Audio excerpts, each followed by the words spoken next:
Well, happy Monday morning to you. It is the 11th of December. That means only 2 weeks from this very morning will your kids and grandkids be getting up and scrambling around the house to try to find where Santa Claus has left all of the presents. You also may be in the midst of Hanukkah right now, which started last week. We're in the great holidays right now, folks. The temperature today, 51. That's going to be the high that we can foresee at least out for the next few days. Tomorrow, drop all the way down to 38 degrees, light snow possible. Those are the highs, by the way. The lows, of course, are always going to be in the 20s. Wednesday and Thursday, who knows? Nobody really knows what it was like or what it'll be like. This past weekend, it wasn't as bad as they predicted, which is disappointing because after the show on Friday, I had the opportunity to stick around Vail a little bit longer and hang out, do stuff, maybe even hit the hotel hot tub or something, just kind of relax. But I believed the weather people when they said it was going to be Snowmageddon or whatever they described. And so I left early, bone dry roads, no traffic to speak of. I mean, on the upside, I got back in time to do a couple other things that I wouldn't have been able to do. But I'm telling you, this weather stuff that's going on, it affects lives. And these people have got to up their game because they're just not very good about it. They pat themselves on the back the 3 or 4 times a year. They nail it.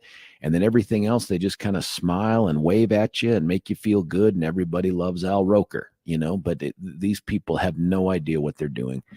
And so there's that. The weekend, though, had some cool stuff in it, not the least of which was the Broncos pulling off that victory. Billy, did you even get a chance to watch, or were you working an eighth job? No, I worked. I did work an extra job yesterday. So I watched most of the game. I was able until mid third quarter. Yeah, then I had to go sit in the bar for a while. Which is any thoughts? It was interesting. It was good. I don't know how we are second in the division. And had shocking. we beaten those ridiculous Texans when we woulda, coulda, shoulda, oh yeah, we'd be tied for first, man. Yeah, that is ridiculous to think about that we are.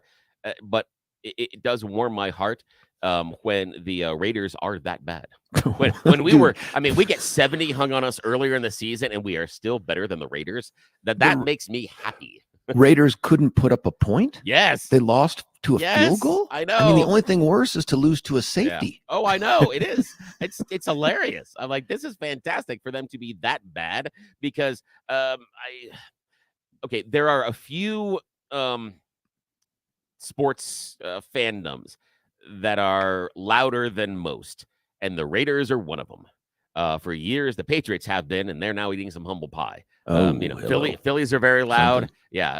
Dallas is very loud.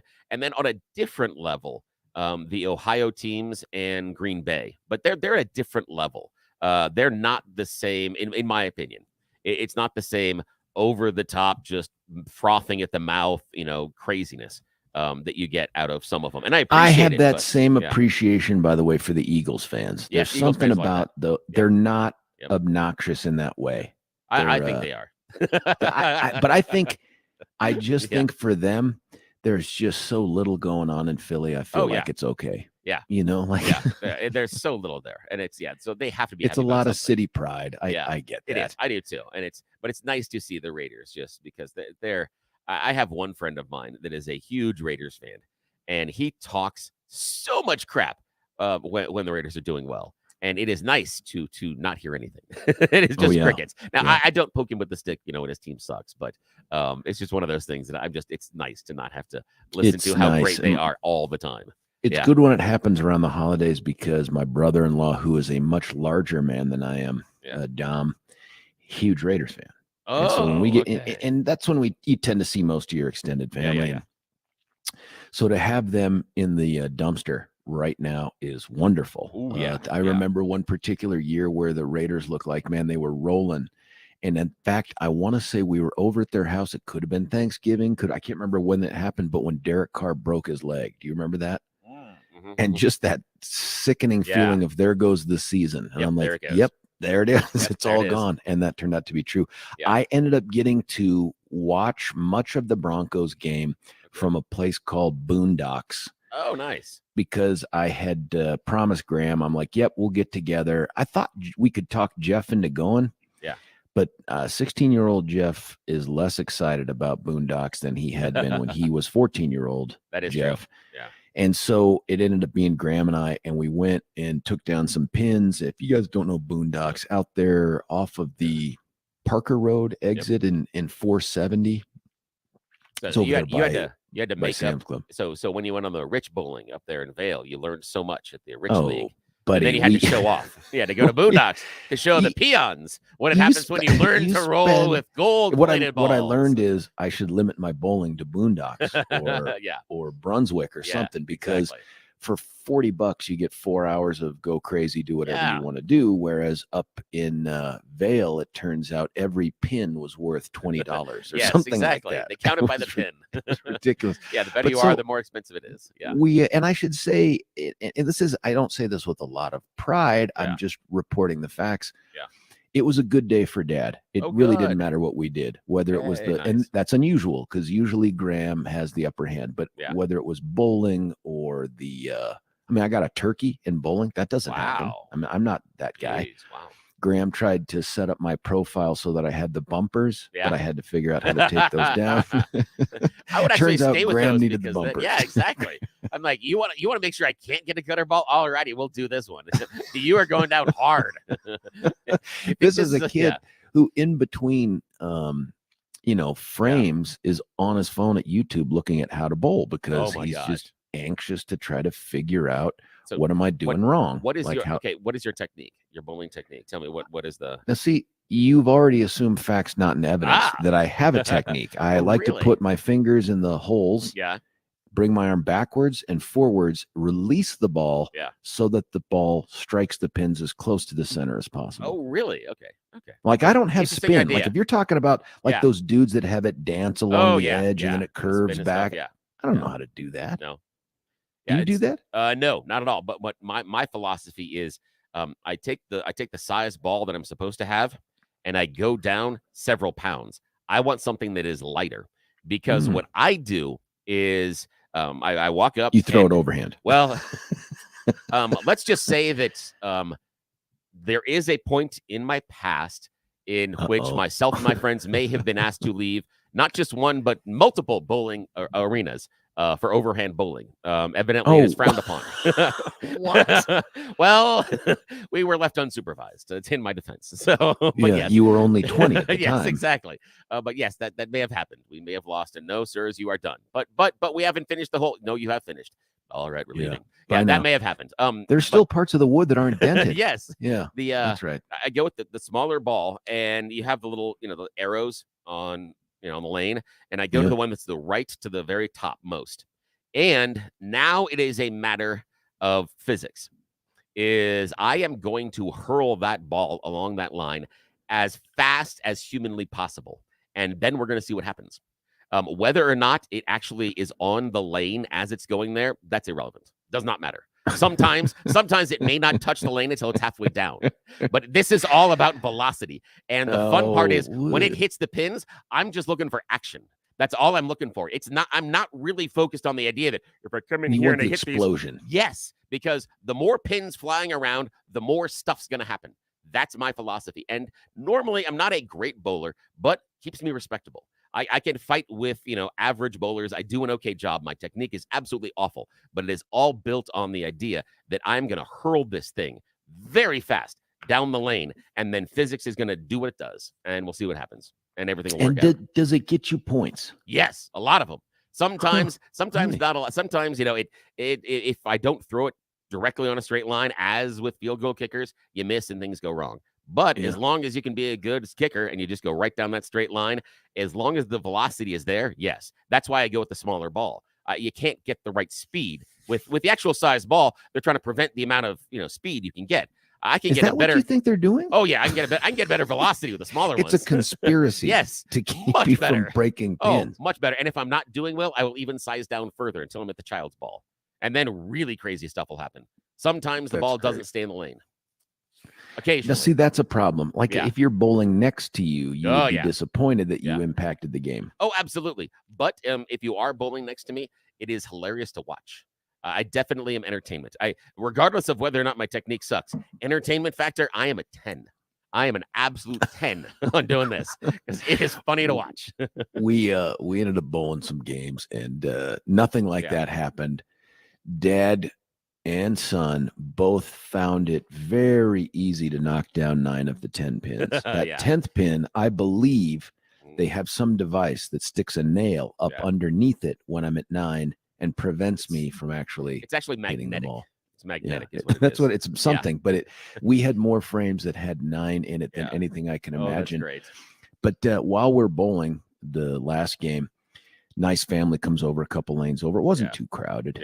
And it's a great setup because they have the giant screen at the end of the bowling thing. So you can watch the Broncos game while you're doing it. You don't miss a play, the whole thing. And nice guy comes over, and at some point I'm like, he must have heard me curse when I didn't knock down that, or something.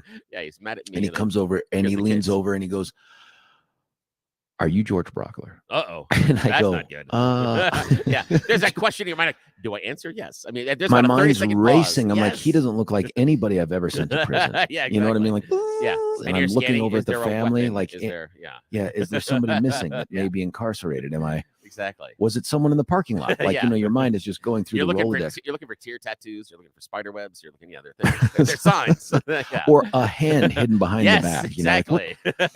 No, super nice guy and super nice family. And he goes, "I listen to you and Billy all the time." Oh, geez. And I thought, my instant reaction was, short of watching the YouTuber, The Rumbles, I'm like, how in the world do you know it's me? I mean, when I'm yelling profanity at the bowling pins, can you? Oh my God, that's the radio guy.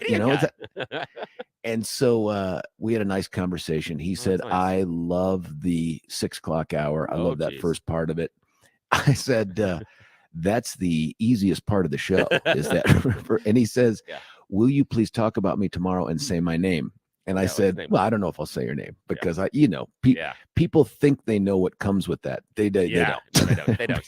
But I do have a question though. I'm very curious about what is the alcohol limit they allow people to actively bowl at with Boondocks. If he'd done any drinking, it was way before he got there because I think it was he and his lovely wife, and I'm guessing a son and daughter or one of the other and their boyfriend or fiance or husband or something like that. No, if he says he likes the 6 o'clock hour, he's got a flask. He is hitting that flask continuously, probably with us this time in the morning. And I would say 9 out of 10 comments that I get are 6 o'clock hour, love the 6 o'clock hour. And then every once in a while, someone's like, "Yeah, that's 6 o'clock hour." And I'm waiting for the good stuff because I'm like, and they go, "Unlistenable." And I go, "What? That's okay. That's okay. What? Yeah. Are you sure you're listening to ours? Because all these other people said otherwise good things." And then I realized there is no universal love. There's just there's no way to do it. Even Peyton Manning had his detractors. Yeah, we are not a light AC station. We cannot be universally loved. We don't get to play hits from 17 years ago. And people, I can't, even that station isn't universally loved. That's true. But that is true. So that was a nice way to end the Sunday, especially with the Broncos winning and the way that they won. Yeah. But now, before we go off football for a second, did you see the Mahomes thing and the Chiefs? Now, I heard there was some controversial comments. So I did not. And then after the fact, I heard an NFL analyst guy say, "He's right. Mahomes is right." I have no idea what happened. I missed the whole thing. I was watching the game on another screen, and I saw that it was coming down to 17-17. Yeah. Bills drive the field. It was setting up to be that playoff game from a couple years ago, right? Where you give Mahomes more than 10 seconds, he's going to find a way to get in the end zone. It's like that. This was something that it stopped traffic in the bar because I'm setting up and doing the trivia thing. What? And that's right, because you go to a bar on Sunday. Yep, exactly. Yeah, and there are big screens and stuff, and they see it, and people start going crazy, and it's very interesting to watch. Now, the issue is the Chiefs need a touchdown or a field goal. Field goal to tie. In order to, tie and touchdown to win, and they pull off an amazing play where Mahomes finds Travis Kelce. Travis Kelce turns, and does a backwards pass to the wide receiver. The wide receiver, who's uncovered, then runs the remaining distance into the end zone. Touchdown. What? Yeah. And so they're ahead now. And there is a flag at the line of scrimmage. And if you hear the original call on TV, They do the, up there's the ball up and Mahomes is dropping back and there's the pass. Kelsey's got it. There's a flag at the line and blah, blah, blah, blah, blah. So the flag was thrown early on in the series. And turns out the wide receiver that scored the touchdown lined up in the neutral zone. He's offsides. So they were called for offensive offsides. And Mahomes loses his mind in part, and it is partially justified, because on the very next play, Von Miller lines up offsides. Von played. Yep, and it is not called. And so, but again, anybody who believes that every single offensive, offsides, every single holding penalty, every single pass interference is called in football, you haven't been paying attention. They're not all called. I mean, if you think that they are, I'm sorry, but maybe you're watching a different game than I am. And if they did, even on the holding, how many plays? Yeah, you'd have 6 plays and a half, and that'd be the problem. And so Mahomes loses his mind. Now, on a side note, you'll see a lot of video of this. Watch CBS, because the game went on CBS, and CBS comes in tight on Mahomes, and they're getting his yelling. And I don't know who the director is in the truck, because the director is telling them to stay tight. It has to be the director. It's not the cameraman is not going rogue on this. The director is telling him to stay tight on Mahomes' face, and the director is wrong, because the emotion in that setting, he wants to say, we're going to be up close in Mahomes, and we're going to see him, and maybe we'll get spittled. And no, you don't know in that original shot who Mahomes is yelling at. You lose the context. Who's he yelling at? Originally, it looked like a couple of his players. Turns out he's yelling at one of the refs. And some of his players are holding him back. And when you get to that wider shot, now the emotion is being told inside of that scene. That's what's happening. And the fact CBS blew it based on how they shot this thing originally. They really made, whoever that director was, I got some questions, because there's some camera shots you missed, because you missed the story that was being told. Now, the funny thing is that Mahomes comes out and he's mad, and Andy Reid's mad, and the Chiefs fans are mad. We even heard from Patrick Mahomes' wife, which I don't understand. That's one thing I do not understand inside of American media. We do this a lot with sports. It's like, what does the wife of Tom Brady think? Nobody cares. No well, one. Hold on. Internationally, Giselle, I know. A little different. Internationally, there are many superstar models internationally that are the wives of soccer players. They never ask them about the offsides rule or how the game is going. There are all sorts of other things. At least they're smart enough not to. Who cares what Patrick Mahomes' wife says about the football play? I don't care. Is it Brittany? Is that her name? Who cares? I just do not. She's having a resurgent year because of her affiliation with Tay-Tay. It's again. But tell me what it's like to be with Tay-Tay. Tell me about you guys hanging out. What's it going like? What's cheering together? What about matching your outfits? Fine. That I'm interested in. I don't care what you think about what's going on the field. The issue is this, and Mahomes rightly loses his mind, and that's okay. But he's like, they never call this, and they haven't. And there's a change this year in the rules. They've started calling offensive offsides a little more often. I think it's been called a dozen times or less so far this year, 10, 11, 12, somewhere in there. And not a lot, but it is called. It wasn't called a lot in the past, but defense has been angry in the past, going, listen, the guys in the offense can line up offsides all the time, and it's never called, but we get called for it. Mahomes gets up there and does his speech and is like, nobody ever calls the offensive offsides. Why don't they do this? Why don't they warn us? I'm like, dude, that's the reason they're calling it this year, is because they never called it before. The fact that he stood there and said in his rant to the press, well, they haven't called it in all the years that I've been here. Yes, that's why they're calling it now, you moron. And they told you that, and you know this. So stop sitting here and getting mad. The other part is, regardless of whether or not Von Miller was offsides or not, on that play where they scored, and whether or not they called Von Miller offsides in the next play, that wide receiver lined up offsides.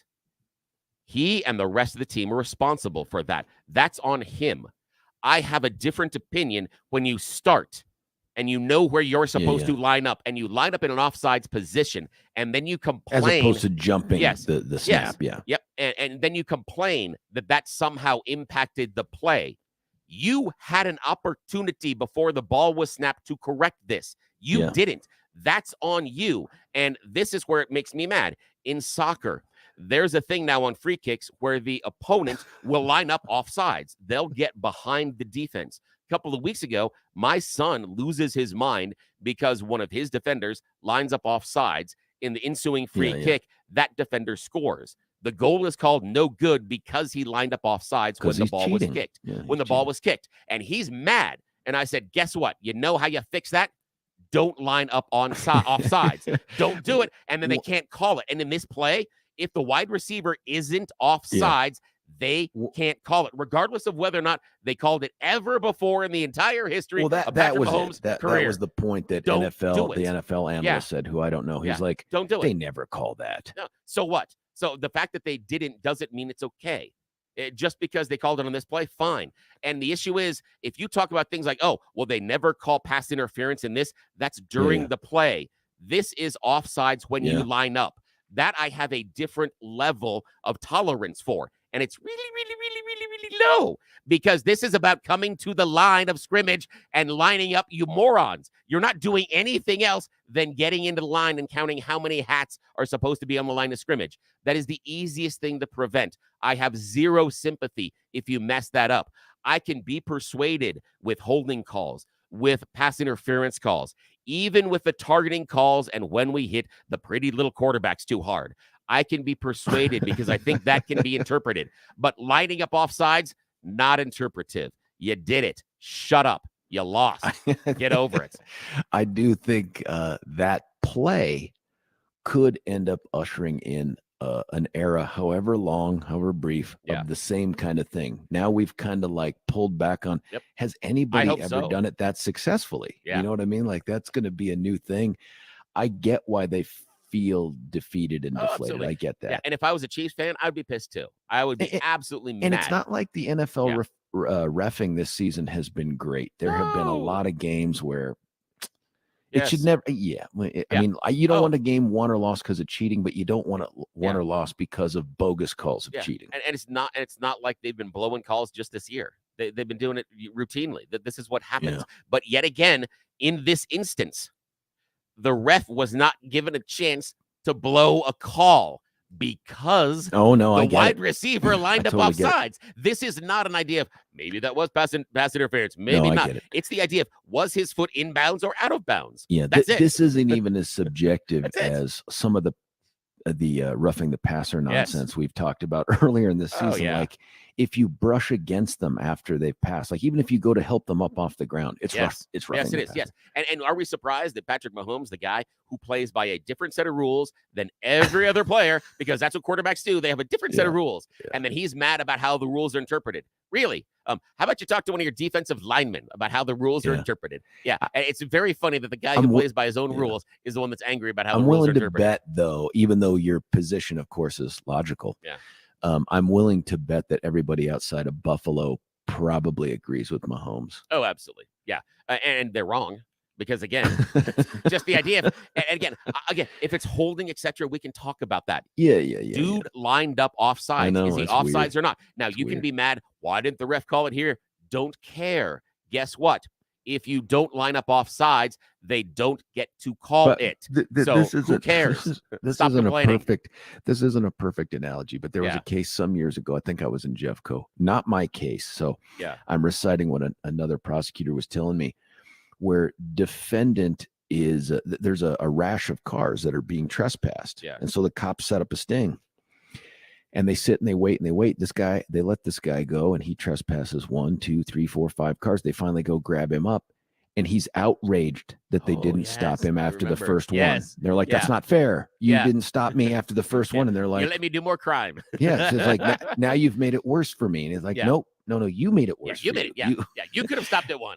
And then other people too, even when I was a young intern back, this must have been the 1800s. When people would come in for traffic and they would say, hey, look, man, 5 other people were speeding down the road faster than I was, and the guy pulled me over. And I'm like, I get it. I've been there. We've all been there. We've all seen that happen. Doesn't matter. No. Doesn't matter. If you're speeding, you're wrong. It's not I'm speeding in relation to everyone else. I totally get it. And nobody has embraced the fear of that consequence like my son, Jeff, because he refuses to. Well, Jeff and I should talk, because the idea on that whole speeding thing is it's a lot about where you are in that group. Is because, even if there are 5 other cars speeding around you on that roadway, how are you clustered? because that cluster Yeah. means a lot as far as how traffic enforcement. In fact, there may be times that if you understand how the traffic enforcement works and what side of the road they have to shoot the radar, the lasery thing from, I might suggest hide behind other cars that are speeding. If you get behind that, if they have to shoot from the right side of the road, if the other car is speeding and you drop behind about a 45-degree angle off that left rear quarter panel, you're now out of line of sight. They can't shoot you that way. You know what we ought to do, Billy? So, we need to find us a that'll help traffic you hide. operations person. Yeah.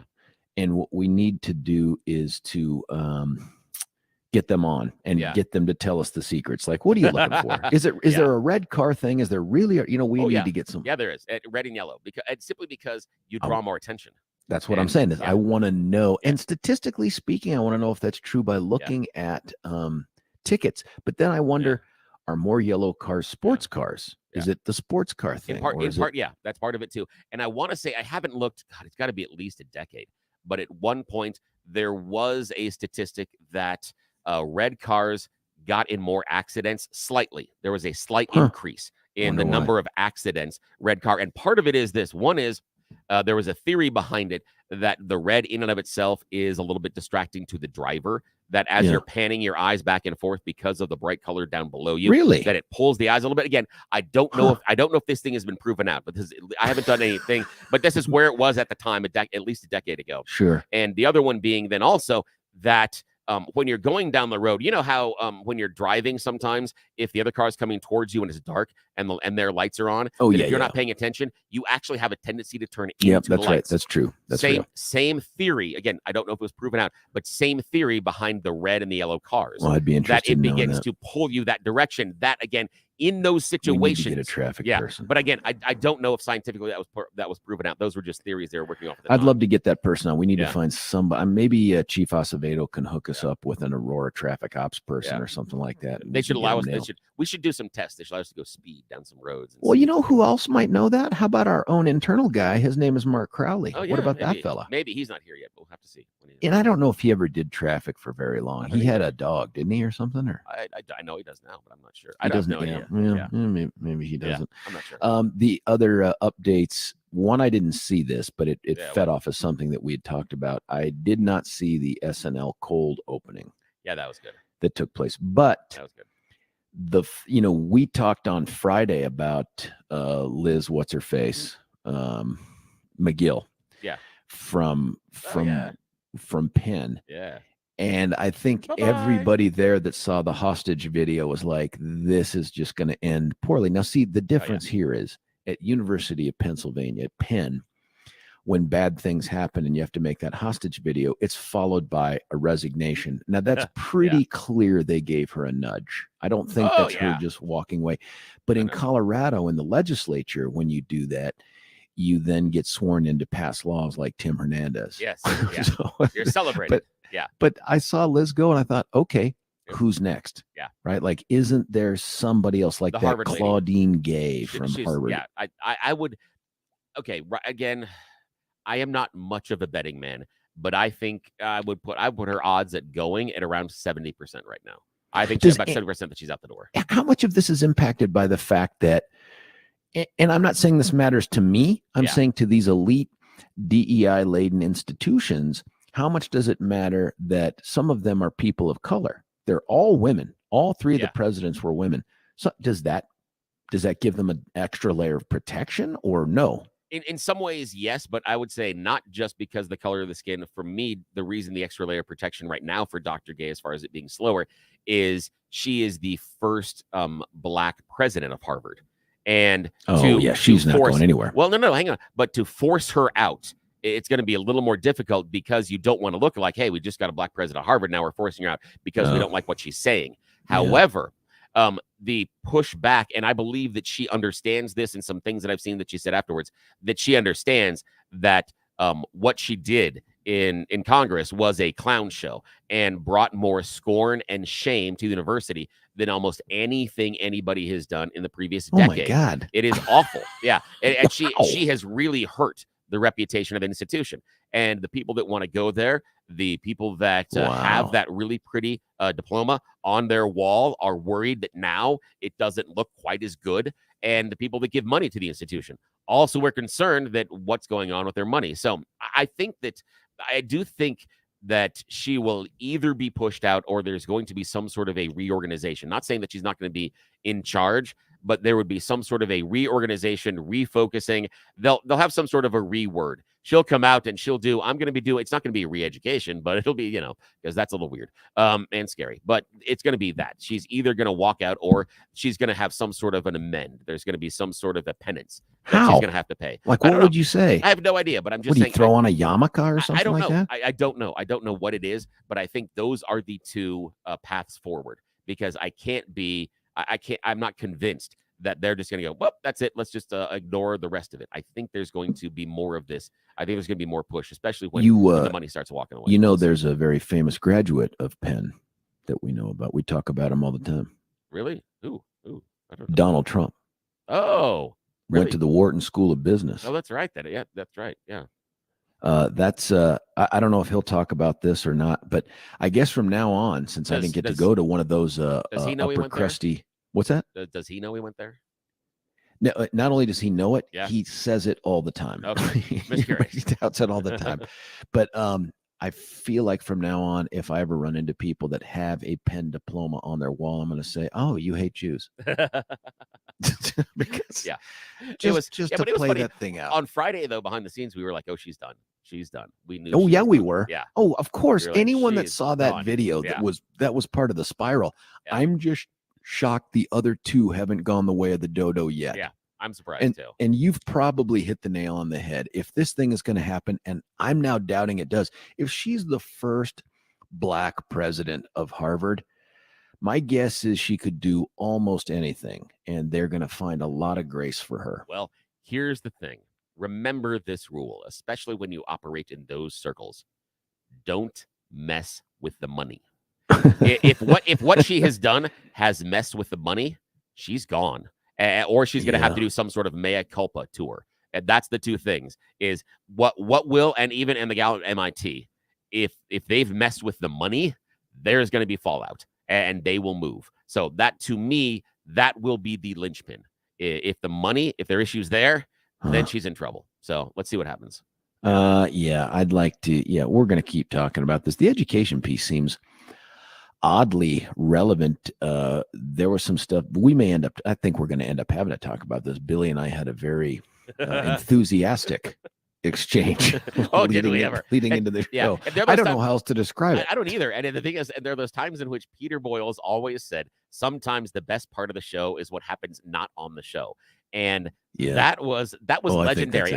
I don't think that we have gone that hard in 4 or 5 months minimum. I wonder if we'd have been in person, if it had been, if it would have gone the same direction. I just don't know. Yeah, I'm wondering too, because oh boy, we were yelling at each other. There was F words, folks. Oh yeah, there were F words, but again, not directed at each other, just inside the conversation. And that's the fun part about it. Is I actually had a friend of mine that I talked to over the weekend, and they were asking. I said, "Oh, sometimes the stuff that George and I had, how we go at it off the air is more fun than what happens on the air." I said, "But what's great is it's like professional wrestling, that we understand where the ring is and where the ropes are, and we can bend the rules. But when we get in the ring, that it's about this." And that's so much more fun that we don't turn around and go, and that's why your mother made that. Yeah, we don't do that. But it ends as it always does. Although this one was particularly intense with, well, I guess we should do that on the radio. Yeah, exactly. And that's the funny part is it's even, we are screaming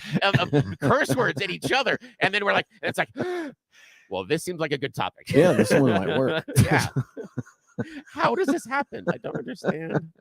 It is very weird. People ask me, where was I? On Saturday, I got to go to a great event. It was the 30th anniversary of the Pikes Peak Firearms Coalition event down in the Springs. And Michael Allen, who's a friend of the show and a friend in general, we got to go down there and do a presentation and stuff like that. And I can't tell you how many people, one, had no idea it was on the radio, but the others that did, that were like, how much time do you spend preparing the show? Yeah. And I'm like, you're going to be disappointed You're gonna be to so hear disappointed. Yeah. because yeah. Can we count it in minutes? yeah, hours, so Yes. many hours. I mean, the entire day leading Yeah. up to the show is Oh, it nothing is. but prep. Yeah.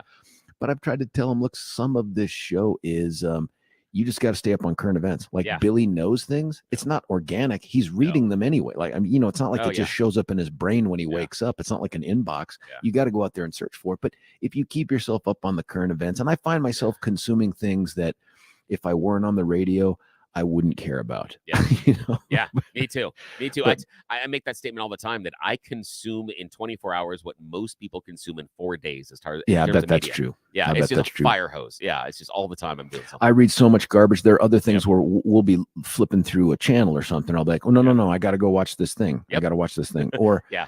like the presidential debates. Yes. I might have dropped in for the first one, Yeah. maybe the second. Maybe I'd go back and look at highlights Yeah. otherwise. But I'm sitting there watching these things and I'm thinking, well, that's part of the job. Yeah, exactly. I got to know and, this. and then at the end, you're like, oh, that's an hour I'm never getting. I want my life back. Yeah. Thank Oh, you, yeah. Vivek. Exactly. Listen, let's cut away for a break. We're going to come back. We're going to do the good stuff. That's the Thorpe report, where if you thought things were bleak, stick around. We can change your attitude on that. And then we'll go with the very uplifting You Choose the News. It's George Brauchler, 710 KNUS.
Oh, love me a little Fleetwood Mac from Rumor 710 KNUS. George Brauchler back with you here. Right before I turn it over to Billy, like I have time to spare, I just want to read this from our friend Joan.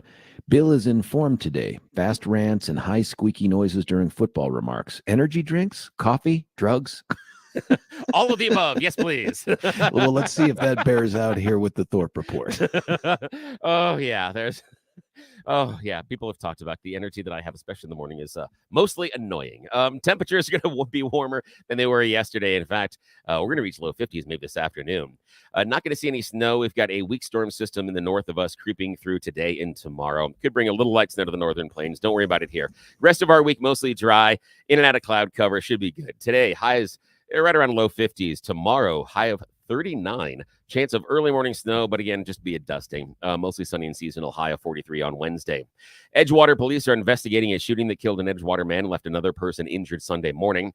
They responded around 5 o'clock in the morning to reports of a disturbance 2700 block of Ingalls Avenue, northwest of downtown Denver. Officers directed to a second-story apartment unit. Found a 29-year-old man with a gunshot wound. Medical personnel attended to him. He was pronounced dead at the scene. Second person with head trauma taken to the hospital, listed in critical condition. Looks like the two people knew each other. And the second person, the 29-year-old, is a Denver resident and considered a person of interest in the death. Denver man who was convicted in the death of a baby girl has been sentenced to 40 years in prison. Autopsy revealed the baby died from blunt force trauma. So basically, it's good that he's going to be spending lots of time in prison. Oh, yeah. 40 spends more like 18, 19. Yeah, I know. Wish it was more. Wish we give him 140, but oh well. Colorado Animal Sanctuary has helped save the lives of dozens of dogs they say is being forced to shut down and relocate because of new zoning laws. Just for Jack's Ranch and Sanctuary in Larimer County is a nonprofit, and basically new rules say they have too many dogs on the property, and so they've been fighting the zoning regulations, and it looks like they're going to move out of state. Aurora police are issuing a warning about a new undetectable card skimmer the criminals are installing inside gas pump payment machines and at ATMs. The skimmers are small devices that they place inside the portion where you put your card in, and then they steal all your information. Before you insert your card, grab a hold of the little place you're going to insert it, wiggle it, see if it moves. That's the easiest way to figure out whether or not there's a scamming device attached. That there. technique is true for so many things. Yes, it is. Yes. Personally, no, I will not go there. Undefeated number ranked Colorado School of Mines earned a spot in the D2 National Championship. Boom. They had a blowout over number 4 Kutztown Saturday in Golden. Congratulations. And again, we talked about it earlier.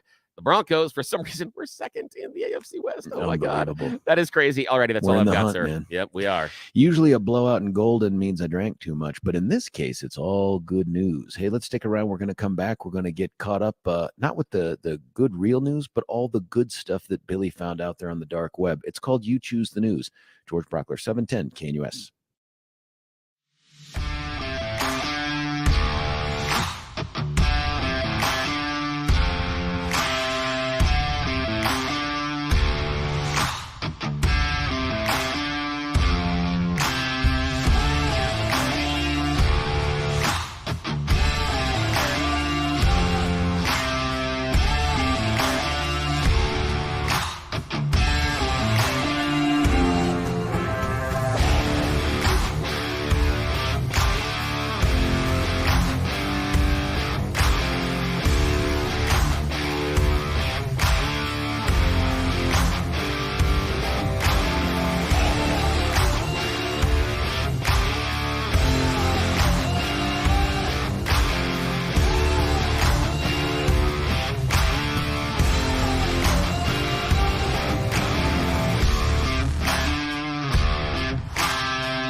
Little George Brauchler back with you here with a little 710 KNUS, and now a little You Choose the News with little Billy Thorpe. Thank you very much, sir. Yes, it is that time of the morning where we get to play everybody's fake radio news game show. You Choose the News. That should be favorite fake radio news game show. Too much coffee. Alrighty. You know how we do this. Scour interwebs. Weird stories, stupid headlines, money, money, money. Yes, that's how we play this game. Alrighty, sir. Here are your choices this morning. Headline number 1. Man having hard time seeing his dream become reality. Headline number 2, turning back time with AI. Headline number 3, sharing the spirit of the season. And headline number 4, reminder, billionaires can be wrong too. Your choices yet again are man having hard time seeing his dream become reality, turning back time with AI, sharing the spirit of the season. Sharing the spirit of the season. Let's do it. All right, sharing the spirit of the season. This comes to us from Northern California, but it is a good reminder to all of us that when we are out there sharing the spirit of the season, sometimes the criminals want in on it as well. If you are going to be shopping for gift cards this holiday season, examine them before purchase. There's a new scam that's happening right now where the criminals will walk into the stores where all the gift card displays are, and they will put fake barcodes on the back of the card. Then when you pick it up and you go to the checkout and you try to load it, it loads according to the barcode, which is not the card in your hand. It's the barcode attached to the card the criminal put earlier. Wow. So again, if you're going to be purchasing gift cards, make sure you examine them, turn them over in your hands. Is there anything that peels off or moves? If anything looks wonky, don't buy it. Get another one. Oh, that's smart. All righty. I know every once in a while we have smart I thought things. you were going to say tug on it. Give it a jiggle. Yes, thank you, sir. Okay. A man having a hard time seeing his dream become reality, turning back time with AI, or billionaires. Turning back time with AI. Yes, we are turning back time with AI. And those of you that understand the Turing test, you'll understand what we're going to be doing. A computer scientist in the late 1950s, Alan Turing, developed a test to figure out whether or not a computer was real or if it was a human that you were talking to. And recently, an old-timey 1960s chatbot outperformed today's new fancy AI on the Turing test. Turing test is as follows. One human sits there and has two conversations, one with a human, one with a computer, but doesn't know which is which. If the computer can fool the human, it's said to have passed the Turing test. During a recent re-examination of the Turing test, pitching new AIs against old AIs, 650 people easily figured out the brand new AI, but they were fooled by the old-timey AI. Really? Yeah, you know why? Nope. It was too dumb. They said the answers were so stupid and so just ridiculous, it couldn't possibly be a computer. A computer couldn't be that stupid. It had to be a human that was that stupid. So they thought that it was a human. Yes. Doesn't that make sense? That's exactly why the best fraudsters have Southern accents. Yes. Because you know what I mean? Like just like Matlock was great at what he did because you would think to yourself, nobody with an accent can fool me, right? He's just telling me the truth. Jeff Foxworthy says the worst thing you want to hear is when your brain surgeon walks in and he has a Southern accent. You're like, oh, like this is not going to work. That's true. All right. So final choice this morning. Man having a hard time seeing his dream become reality, or billionaires can be wrong too? Oh, billionaires, please. Yes. This is a reminder. Billionaires can be wrong too, despite the fact that they tell us they are never, ever, ever, ever, ever wrong. Bill Gates, you know, the guy that invented the Microsofts. Well, he recently came out and said, my bad about the internet. Years and years ago, Bill Gates said that the internet was going to usher in kind of a new golden age of knowledge and sharing of resources, that because all of this information would be open, we would be able to go out there and find it ourselves and make ourselves smarter. And we would be able to connect with people like us and share information. And the amount of technology and what would happen would grow exponentially. And he said, turns out it's just really, really good at spreading conspiracy theories and connecting crazy people. But listen, if that can fall under the heading knowledge, as can things about albino snakes. Like you have learned so much more about snakes online. I really have. But the funny thing is the guy that invented the Microsoft said, well, you know, it really has just connected all the crazy people and allowed them to share their ideas with each other and allowed the crazy ideas to percolate to the top, because not really good. And he said he has some hope for AI, but given what has happened in the past, he's not so certain that even this technological advances is going to usher in our new golden age. So Yeah. So in other Street words, crazy may go viral. It You know what I may. mean? Like it's Yeah. contagious. it just may. It just may go contained. Well, that is it. That is all the time that we have today for You Choose the News. Yes, I don't have the sponsor in front of me over here, and so we're not going to get paid today. I know, because the music is starting right now, and you only have about, let's see, 25 seconds from now, sir. Good Well, luck. listen, that was fantastic. Thank you, Billy. That does it for hour 1 of 17. No, of 4. We're going to be joined by Neil Dobro, our man on the ground in Israel. When we come back, George Brauchler, 710, KNUS.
George Brauchler back with you here. It is hour 2 of 4. At 10, we get replaced by Charlie Kirk for a whole hour. Then we go to Dennis Prager for 2. That's 11 to 1.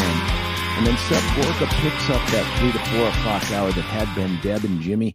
Now it's going to be all Seb Gorka from 1 to 4. And then that flows right into Brandon Tatum from 4 to 7. We go, of course, go live and local with you again tomorrow at 6 a.m. Pleased to be bringing up on the VIP line again for us via all the technologies that are out there, our friend and I guess our official, unofficial guy on the ground out there in Israel, Neil Dobro. Neil, how are you? Very good, George. How are you doing? We're doing okay. I mean, we're yucking it up out here talking about going to boondocks and bowling and beating my son in putt-putt and Billy going to bars to do trivia and stuff. You're out in Israel dealing with a different level of tension out there. Well, that's for sure. You can feel the tension here, and you can feel people getting weary with war. But we definitely remain resolved to end this and to end Hamas and to get rid of this scum from the area. Hamas, it has to be eliminated, and really all of Israel is tremendously united behind that effort. It's been now over 2 months, as you know, since all this stuff has been going on. And like anything else, there is a weariness that sets in probably by the folks in Israel. But there are, and you guys must be paying attention to this, Neil. I wanted to get your thoughts on this. A changing sentiment globally, maybe less important than the potential changing sentiment here in America and with the administration and the Biden folks. Talk about that. Yes. Well, first of all, everybody very much appreciated Biden's speech when he came here and sending 2 aircraft carrier fleets to the area, which has really made a difference. The problem is that his administration seems to be sending different messages. We had a week and a half ago a visit from Kamala Harris, and we've had a visit from other people. And what Kamala said many things that were disturbing. She said that we have to do more to protect civilians. Well, look, we have done more than any army in history to protect civilians. We've dropped millions of leaflets telling them where we're going to attack. We send text messages, but it's Hamas that blocks their escape. Hamas uses them as human shields. And it's Hamas that's entirely to blame for the civilian deaths that are going on. The IDF doesn't want to kill any civilian. There was a story today, pictures of the IDF helping a 4-year-old Palestinian girl who was injured. And we're a very humane army. But if we follow Kamala's advice not to kill any civilians, and they're guarding Hamas, they're the human shields of Hamas, then what's the logic? Well, you can't shoot. How can you win a war when you can't shoot? So the demand should be on Hamas, who are clearly violating international law. She also said that no Gazans should be expelled. It's interesting. I've read a couple articles I wanted to ask you about. One was about the growing issue with the very, very narrow Egyptian border down there and how many Gazans are trying to push across that. The other thing was I read an article, and you don't know how much of this is real information or not real information. I hope it's real information. But the number of Hamas defectors, and by defectors, I mean they just are surrendering and saying, listen, man, the Hamas leadership has no clue how horrible it is out there. And they've been giving up intel to the IDF and all that other stuff. Do you follow that, Neil? Yeah, very closely. First, there are 2 very important issues. First of all, Egypt is closed the border to Gaza, and they're not letting any Gazans out. They frankly don't want them. And mostly the Arab countries don't want them either. Well, What are they Jordan supposed to got do? crushed with them some years ago. They don't want them either. Right, right. The only Arab country that's offered to take them has been Qatar, but Hamas won't let them leave, and the U.S. could use tremendous political pressure on Egypt. After all, we give Egypt billions of dollars every year.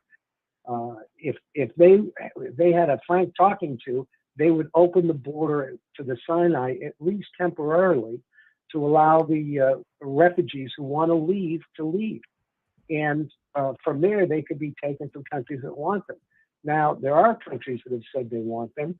For example, Scotland has said it.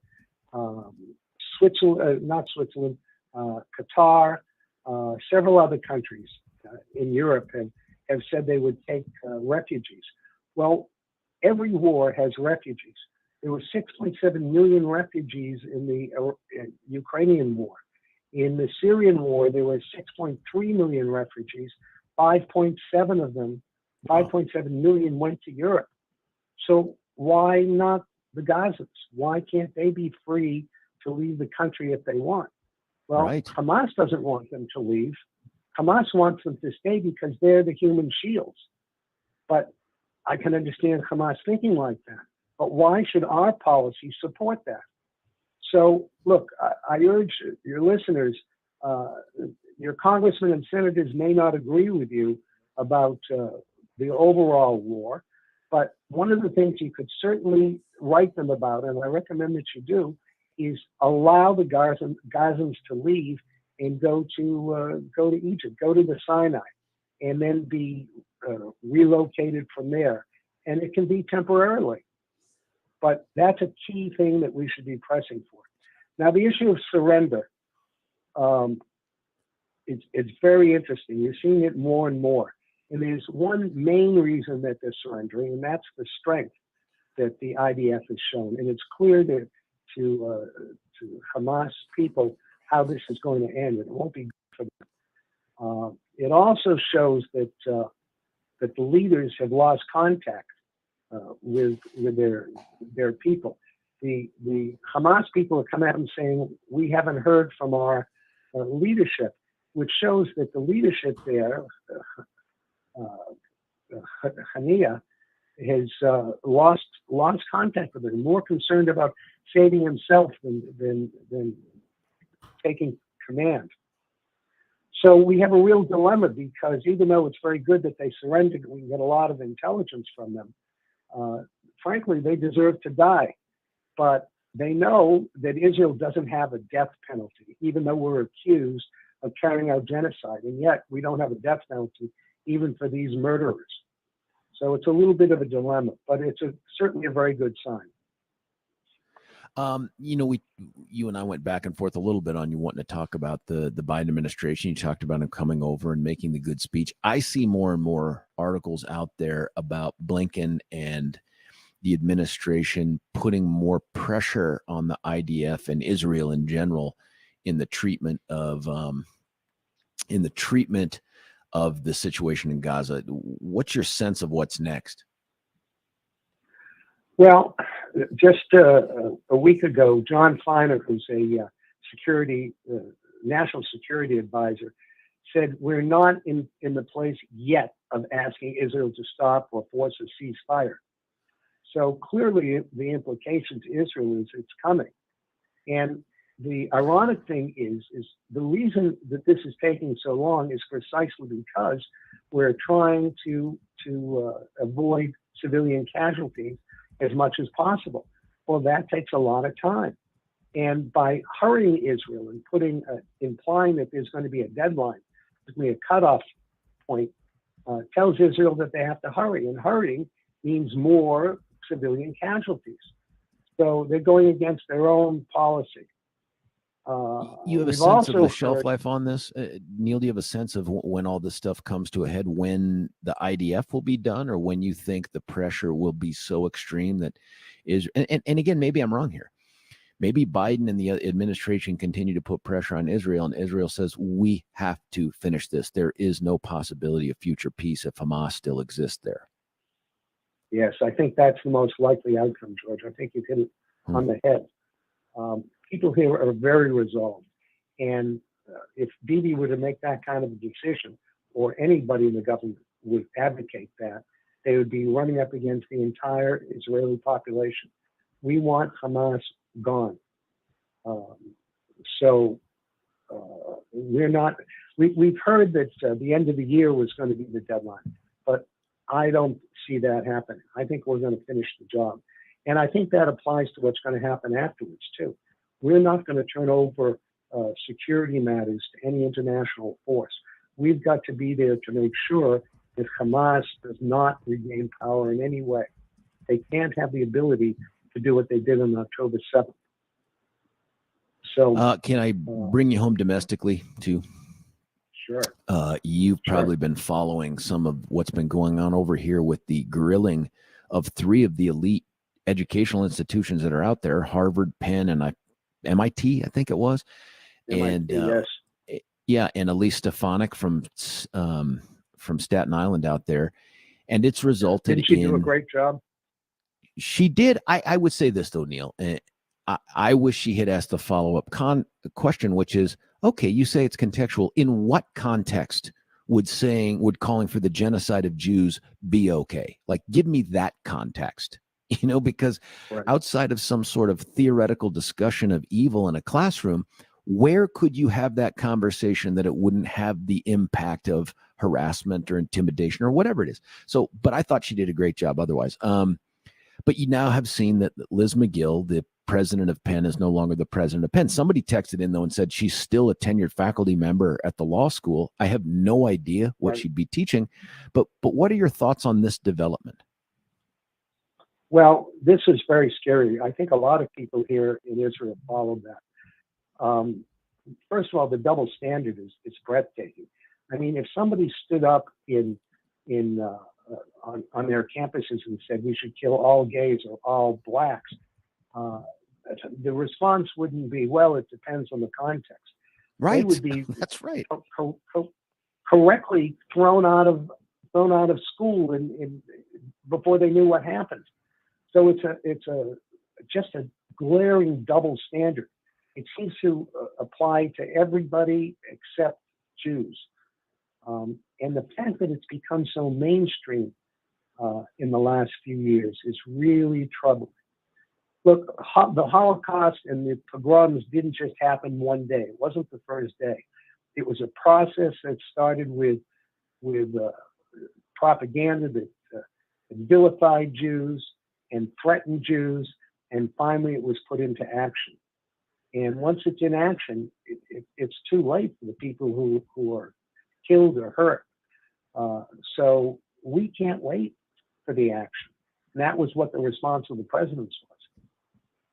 So I think they all need to find new jobs. I do. I think so too. Billy and I were talking before you came on about the president whose name escapes me of Harvard. She's the first African-American president of Harvard. And I wonder if she'll get the same standard applied to her. And I hope she does, that McGill did. But I just don't know if all of a sudden all this DEI stuff ends up providing as much of a shield or grace for those kinds of errors if you fit the right demo. And I hope that's not true, right? Like what happened to McGill. And I don't know if you had a chance to watch the video, Neil, her hostage-like video of I did the wrong thing at that hearing, but I haven't seen that from the others. Yeah. I understand that McGill was replaced by a new president who's pro-Israel, so I'm encouraged by that. But I agree with you. She's got to be thrown out of her tenured position on the law faculty. There's a big campaign now to get President Gay removed from office also. Well, this is another question, and maybe, Neil, this is a great way for us to end this segment then and start our conversation on the rest of the show. Is there is some discussion, I've seen this in some of the big publications out there, like, yeah, there's a level of this that's necessary, but is this a blow to free expression, right? Like, are we now continuing to create an environment where we've added fuel to this? If you say something horrible or evil or awful, there needs to be some, official response to it. I see calling for the genocide of people a little bit differently, but just where the line gets drawn, I don't know. Well, I think when it comes to Nazi-like behavior that we saw on October 7th, I think that's the line. You Yeah. know, free speech is very important. It's a sacred concept.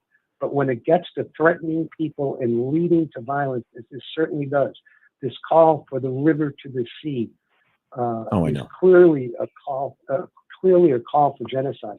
I don't know if you saw it, but there was a study they did at Berkeley, and they asked students which river and which sea, and the students, by and large, They don't didn't know. know. They don't know. So when it was the pointed out Amazon? which Is it the river and which- Danube? Is it? when it was pointed out to them, 67% of them changed their view. Oh, That, that's great. It wasn't such a concept that they could support. But we have to call out what it is. It's a call for murder and genocide. It's a call for violence. And there is violence on campus against Jews. And it's not dealt with the same way as violence would be against any other minority group. Well, I appreciate that the response that probably gets the quickest, reply from the universities is the one impacting money. When the people that are writing the checks are like, you know what, not writing you any more checks, and they're like, oh, what can we do to fix this? You know, that's probably the best attention getter. Neil, the final thing I'll tell you is it's still in the works. It's still under the caption tentative, but it looks like I may be headed out to your neck of the woods here at the end of January. Wow. So, I'd love to hook up with you. Maybe we could even do something for the show from there. I think it would be great. I'd be glad to work with you however I can to facilitate some good interviews. And I don't know how much sightseeing you've done, but I'd be glad to take you around. Can you do since you're doing this during Hanukkah and everything too, how do you say that? What's the greeting or the thing that you say during Hanukkah? How do you pronounce that?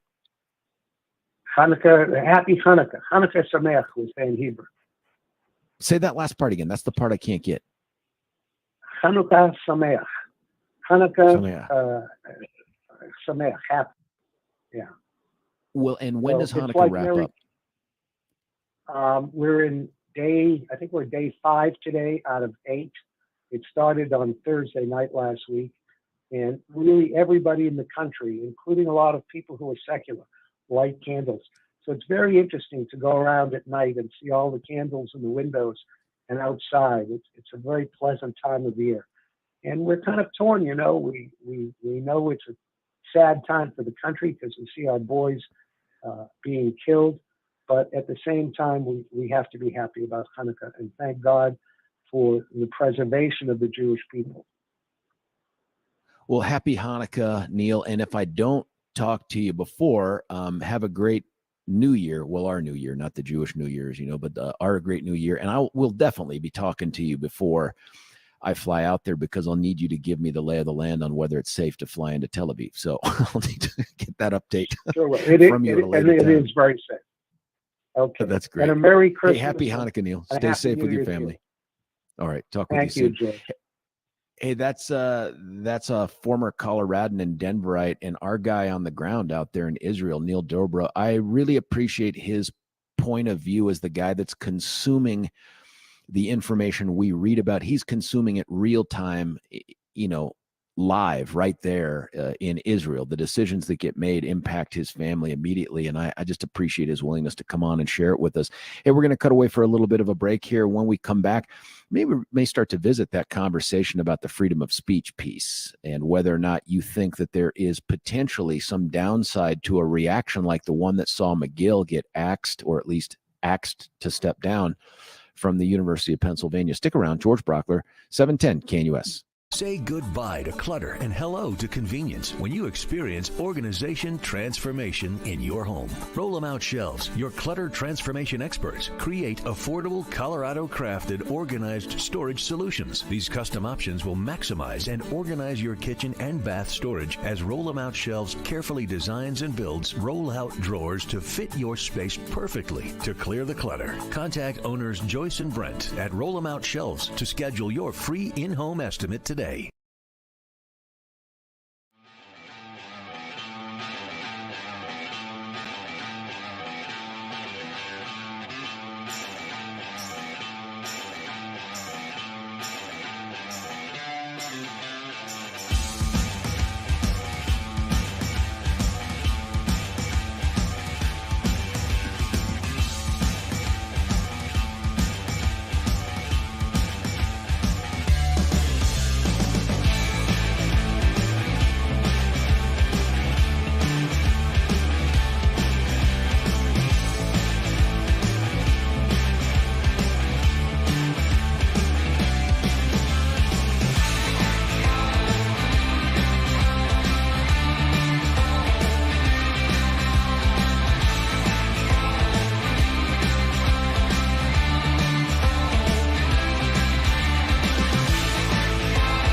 George Brauchler back with you here, 710 KNUS, a little bit of the foo.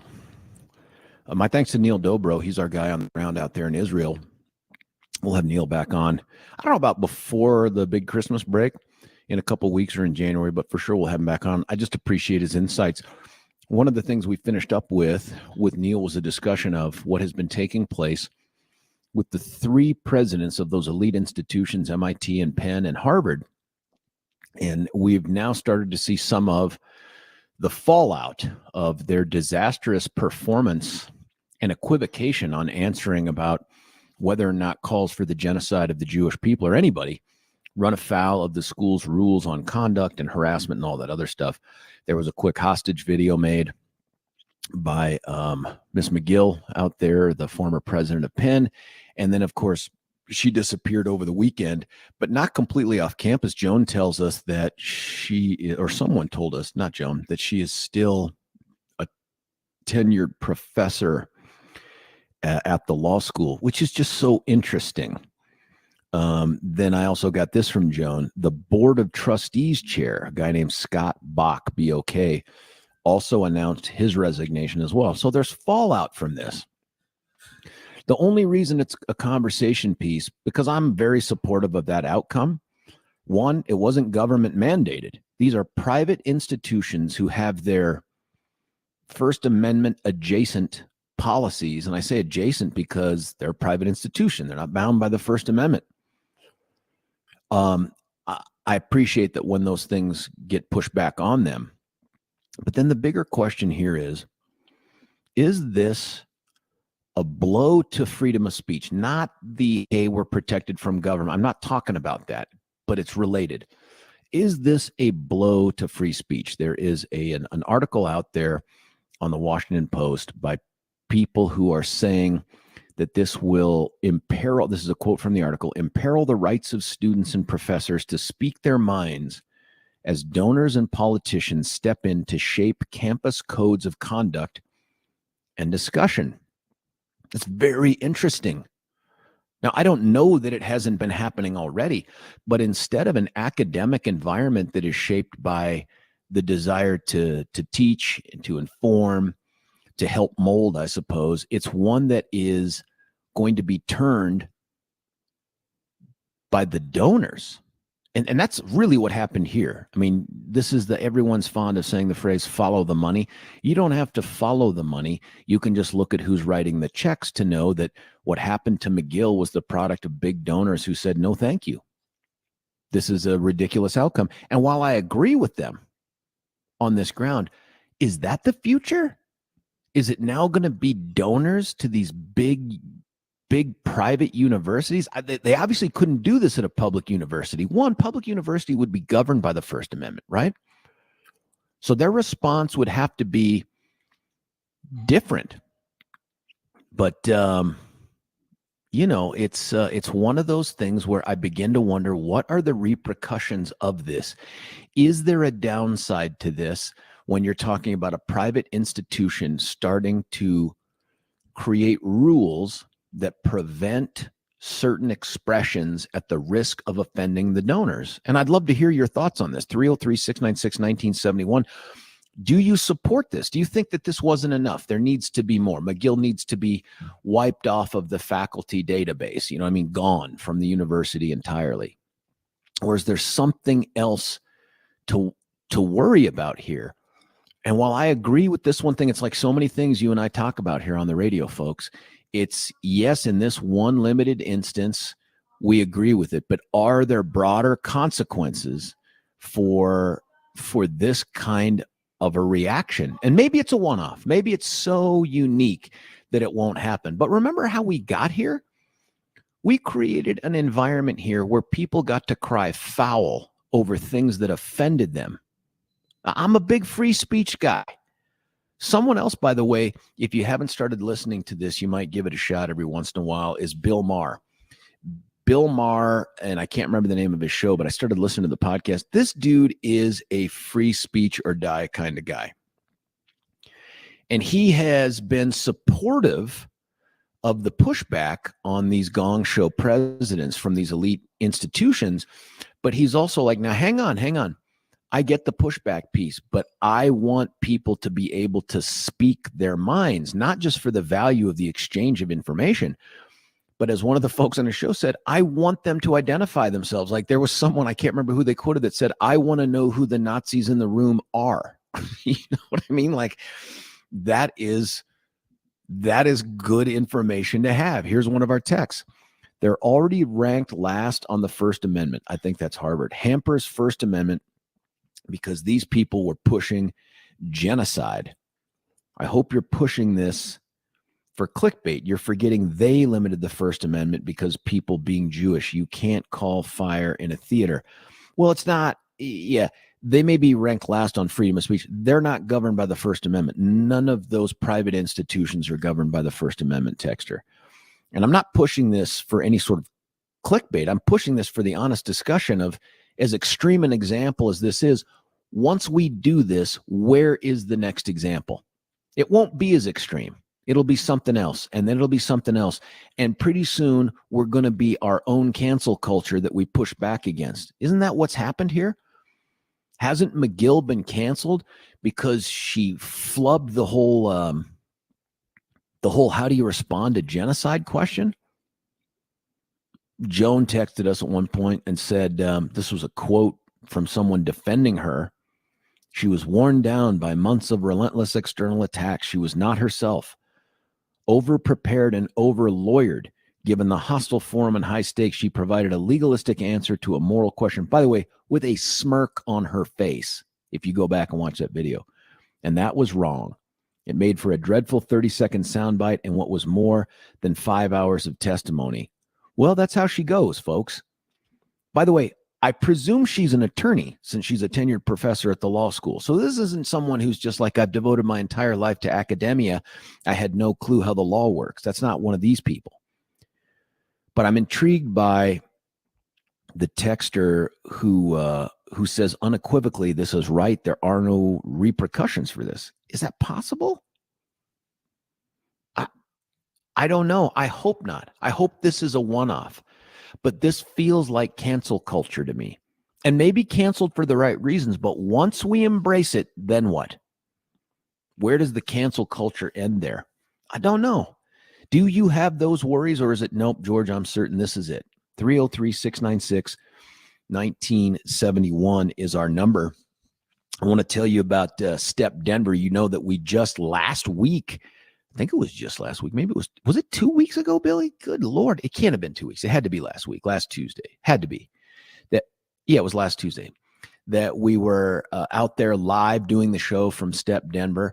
And you heard from the men whose lives are being saved, and not without their own input, by the way. They are saving their own lives with the help and the structure of that sober living environment that's designed to take men off the streets and help fight and overcome this addiction so that they can go out and be productive members of society again. And I was taken with the socioeconomic backgrounds of these folks. It wasn't one-size-fits-all approach to the solution, and it wasn't a one-size-fits-all approach to the problem. These were people from everywhere, every kind of background, across the country. They come to Step Denver.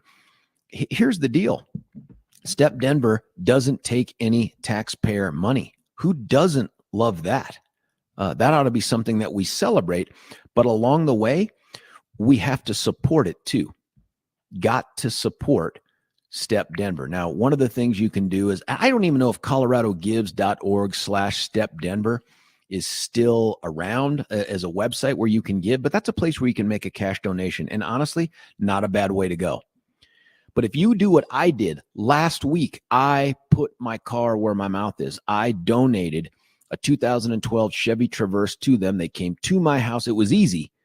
The only coordination hiccup was they're so busy grabbing these things up and as quickly as they can that, you know, they got these tow truck drivers running around doing crazy stuff. This guy was like, I will be there by noon. He lied. He was there by 11:45. I had planned to be back at the house by noon. I had to haul butt to get back there. This guy was early. These guys are crushing it, but only with your help. Call them at 303-296-9020. That's what I did. Talk to Vincent, 303-296-9020. Tell him, hey, I want to donate my car just like George did. That's a whole life saved. That's a person in the program. You can also visit them at stepdenver.org. That's stepdenver.org. Frank, you're on 710 KNUS. Frank, what do you think? You know, George, only a tenured guy like yourself would notice a little smirk at the corner of a lady's lips at the end of that interview. And I was wondering, is that indicative of a extra degree like magna cum laude or summa cum laude or laude I don't laude? even know what those terms mean. I don't know either. I'm just an ignorant old son of a gun. But the other thing that made me wonder, when you see these interviews, you makes you wonder whether the Justice Department should look into these different schools and investigate them with their level of proficiency and integrity, and see if there's any culture of a discriminatory nature. And maybe they That's should fascinating. be counseled to do some re-education classes. That, and I know you're saying those kind of things are indicated. I know you're saying this with a little bit of sarcasm, Frank, because that's exactly what they've been doing to us for decades. Oh, but it's interesting. Not sarcasm. No. This DOJ would not go down that road, as you know, but that's a very interesting question.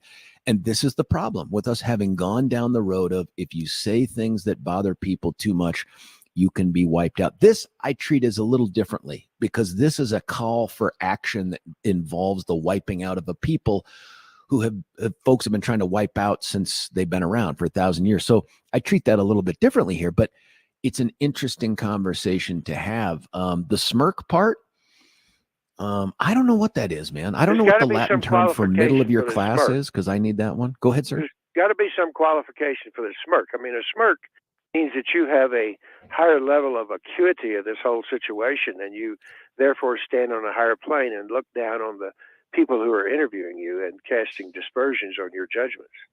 I just find it hard to imagine that a 5-hour hearing is something that's just too overwhelming for the president of a giant, prestigious university. You don't accidentally end up in that spot. This isn't like Last Survivor, where there was a horrible accident that wiped out all the other real leaders of the university. You had to ascend to that through, my thought is, some sort of a commitment to, I don't know if it's transparency, but at least protecting the university. This didn't do it. Very interesting, Frank. I think by the fact that you ascend to such a high position, you obviously have mastered that culture, and that culture needs to be looked at. I think it does too. I don't know if a DOJ is the right vehicle, but I do think it's interesting that the shoe is on the other foot. Frank, as always, man, thanks for the phone call. Listen, we're going to cut away for a short break. We're going to get to Joan and the other callers on the line when we come back. Stick around. It's George Brauchler, 710 KNUS.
George Brauchler back with you here, 710 KNUS. Only 2 weeks from today, you'll be unwrapping gifts with your family, or you might be in the middle of Hanukkah right now. We heard it's day 5 of 8 for the Festival of Lights here. One of the things you're asking yourself is, when I have to scramble, and every dude out there will have to scramble, I'm always finding myself in the day before, 2 days before, saying, oh my God, I forgot to blank. Make it easy on yourself. Beau Visage Spa is the way to go. These are the folks that give you an experience that you give to that someone that you love. Could be a dude. I did it. I went in there and had the facial. It was fantastic. So relaxing, I fell asleep. But you could give it to your spouse, your mom. Think about that. Think about giving your mom something like a half-day spa treatment where she can go in and just relax and have all the tensions in the world wiped out, comes out feeling like $1 million, and it didn't cost you that much at all. Give them a call at 303-779-5002, 303-779-5002. When you call him, by the way, say, I heard about you on the George Show. That dude went and got a facial from you and loved it. And I did, by the way. And that special someone in your life will too. You can also check them out at BV. That's Bravo Victor, BV Beau Visage, bvspa.com, bvspa.com. Let's get right back to the phone lines. It's our friend Joan. Joan, you're on 710 KNUS. Good morning, George. Good morning. Are you ready for Christmas? 2 weeks. Nope. It's really hard to describe ready, but in terms of, I'm looking at a tree right now that has 2 gifts underneath it. I've been to other folks' homes that have none. I've been to other folks' homes last night. One of Graham's buddies that we were over there, they already have like a bunch of gifts. I'm like, who are you people that already have the gifts? I don't know what to say. I don't think we're going to have an awful lot of gifts under our tree this year. It's kind of an interesting time to be out shopping. But anyway, I called because I wanted to tell you a little bit about that Scott Bach, who is the UPenn Penn guy. State trustee. And he's the one who gave that statement defending her, that she was worn down by months of relentless external attacks. She was not herself Tuesday. She was not herself. And I'm sitting here going, no, I'm very afraid she was very much herself. And that's the problem you have. And then he said, over-prepared and over-lawyered. And this is why I called, because I want to know how you over-lawyer somebody. Have you over-lawyered anybody in your lifetime? I mean, have you seen this in the courts where somebody's been over-lawyered? Yeah, listen, the over-lawyered thing is not something that necessarily takes place in court, although you could do that in front of a jury, because jury, as you know, Joan, are just normal human beings and the lawyers are not. But the over-lawyered, we're living with the consequences of an over-lawyered society as it is. I mean, when you can't read a statute and understand exactly what it's telling you can't do or must do, that's over-lawyering. When you can't have your kid get an aspirin without your permission at school because of the liability, but then at the same time they can go in there and say, hey, I want to start down the process of being a completely different. That's the product of lawyering. None of that's the product of common sense. None of that's the product of how people would normally deal with each other. Lawyers tend to make things worse. That's just my experience. But they also, because of the system we're in, solve problems. Joan, do you worry at all that this is going to lead to some sort of blowback where it's just going to be easier to cancel people in the future? You know, on Friday, you had a really wonderful segment at the very end, and there was a Jewish man, and he was just beside himself because he had been kind of a secular Jew, but he had done an awful lot. He put Jew on his dog tag. It was just, he was I remember owning his.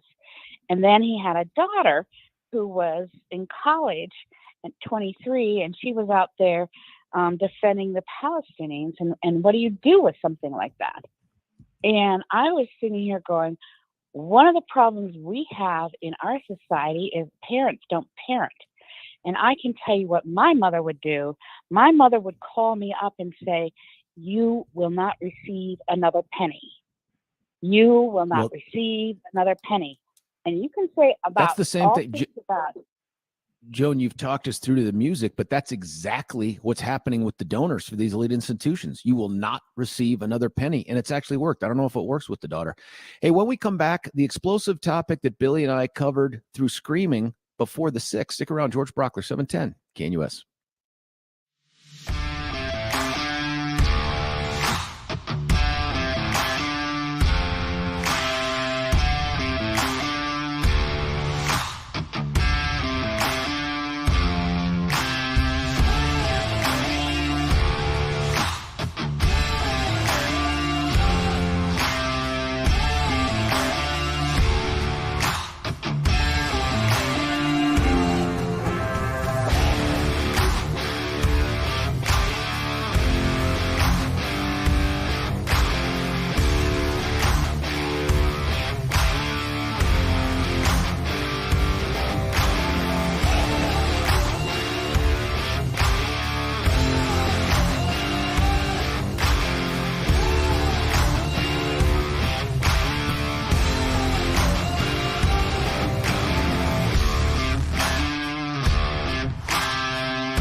are halfway through the Monday show. It's the second full week of December and only 2 weeks before we get to Big Christmas.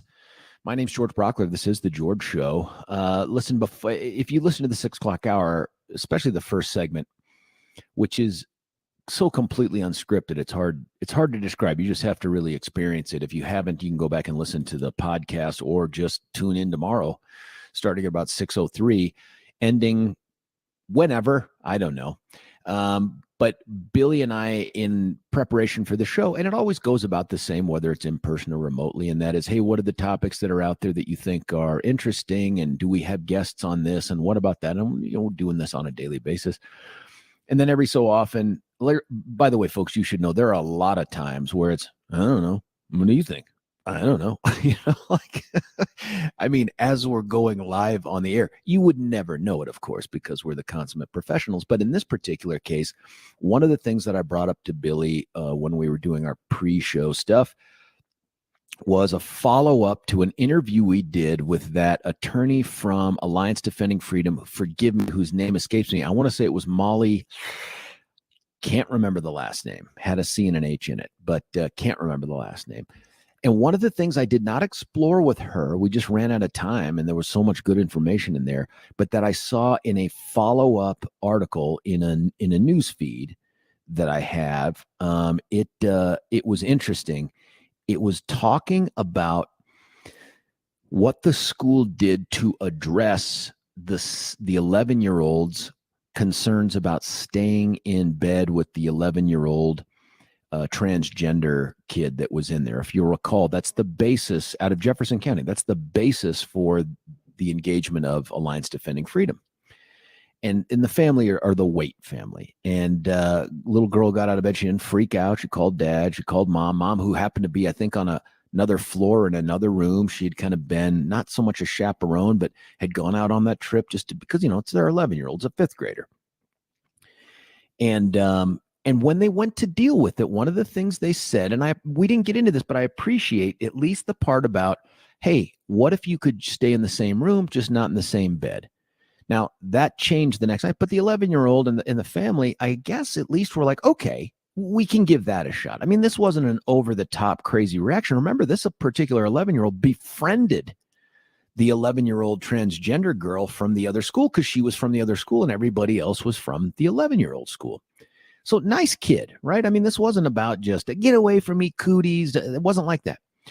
But what got my attention, what I started talking to Billy about, and this dovetails nicely into another article that I read that I'll bring to your attention here, was that the chaperones or the school or whoever it was that had the authority over the kids to manage that particular trip told the little girl that she should lie to anyone that asks about why she moved beds, and that she should say that she wanted to be closer to the air conditioner. Now, I think part of the conversation, and hopefully Billy's got his ears on, because this is going to require Billy to intervene on this too, because I won't do his side of this thing justice. But one of the things that Billy brought up was the innocuous nature of the lie versus the potential harm that could come from an alternative that Billy expected. And, Billy's wife is in education, so he gets, and he's had middle schoolers like I have too. And although this isn't middle school, it's fifth grade, but you know what I mean. He's just got a different reaction to this whole thing. And that's what led to our very enthusiastic exchange, I think, before 6 o'clock. And I thought maybe this is a conversation we need to have with the good folks that are the listeners of the George Show at 710. Billy, I'm not doing your side justice. No, that's okay. It was entertaining. We had a lot of fun. And again, I understand where you are coming from. I understand your position on this one. I just, at this point, disagree with it, because I do not think this is a serious lie that they are asking the students to tell. And from my position, the reason they are asking the students to tell a story that is other than the truth is because of potential bullying. And both for the transgendered student, and in my mind, especially for the young girl who spoke up. Now, talk about that part of it. Yeah. Now, here's the reason. The young girl that spoke up, again, I give her all the credit, and she did the right thing. I do believe the school and the trip was wrong for not discussing the sleeping arrangements first with the parents, but most importantly, even if they skipped it over the parents, they should have had a conversation with the roommates. They should have with the transgender student, not in the room at the time, but they should have individually gone to each one of the roommates and asked if it was okay. And do you feel comfortable with this? There should have been a little bit of empathy. I understand some of the school rules, but in my mind, they are tilted towards the LGBTQ students without enough empathy and understanding to the straight students, just in this situation. This is where I'm coming from. But I am certain that if this girl who spoke up came out and told the truth about it, that she would face bullying, because in that age group, those individuals that are friends and allies of the LGBTQ kids are incredibly vocal and incredibly defensive of their friends, because it's understandable, because look around. One of your very good friends faces persecution, questions, degradation almost on a daily basis in our society. They walk around with people that are telling them they're not right, the way they feel is incorrect, they're ill, they're wrong, they need to do this, this shouldn't be entertained. There's something at their core that is functionally broken inside of them, and that's their best friend or the person they hang with. They will defend this person because they view their friend as constantly being attacked.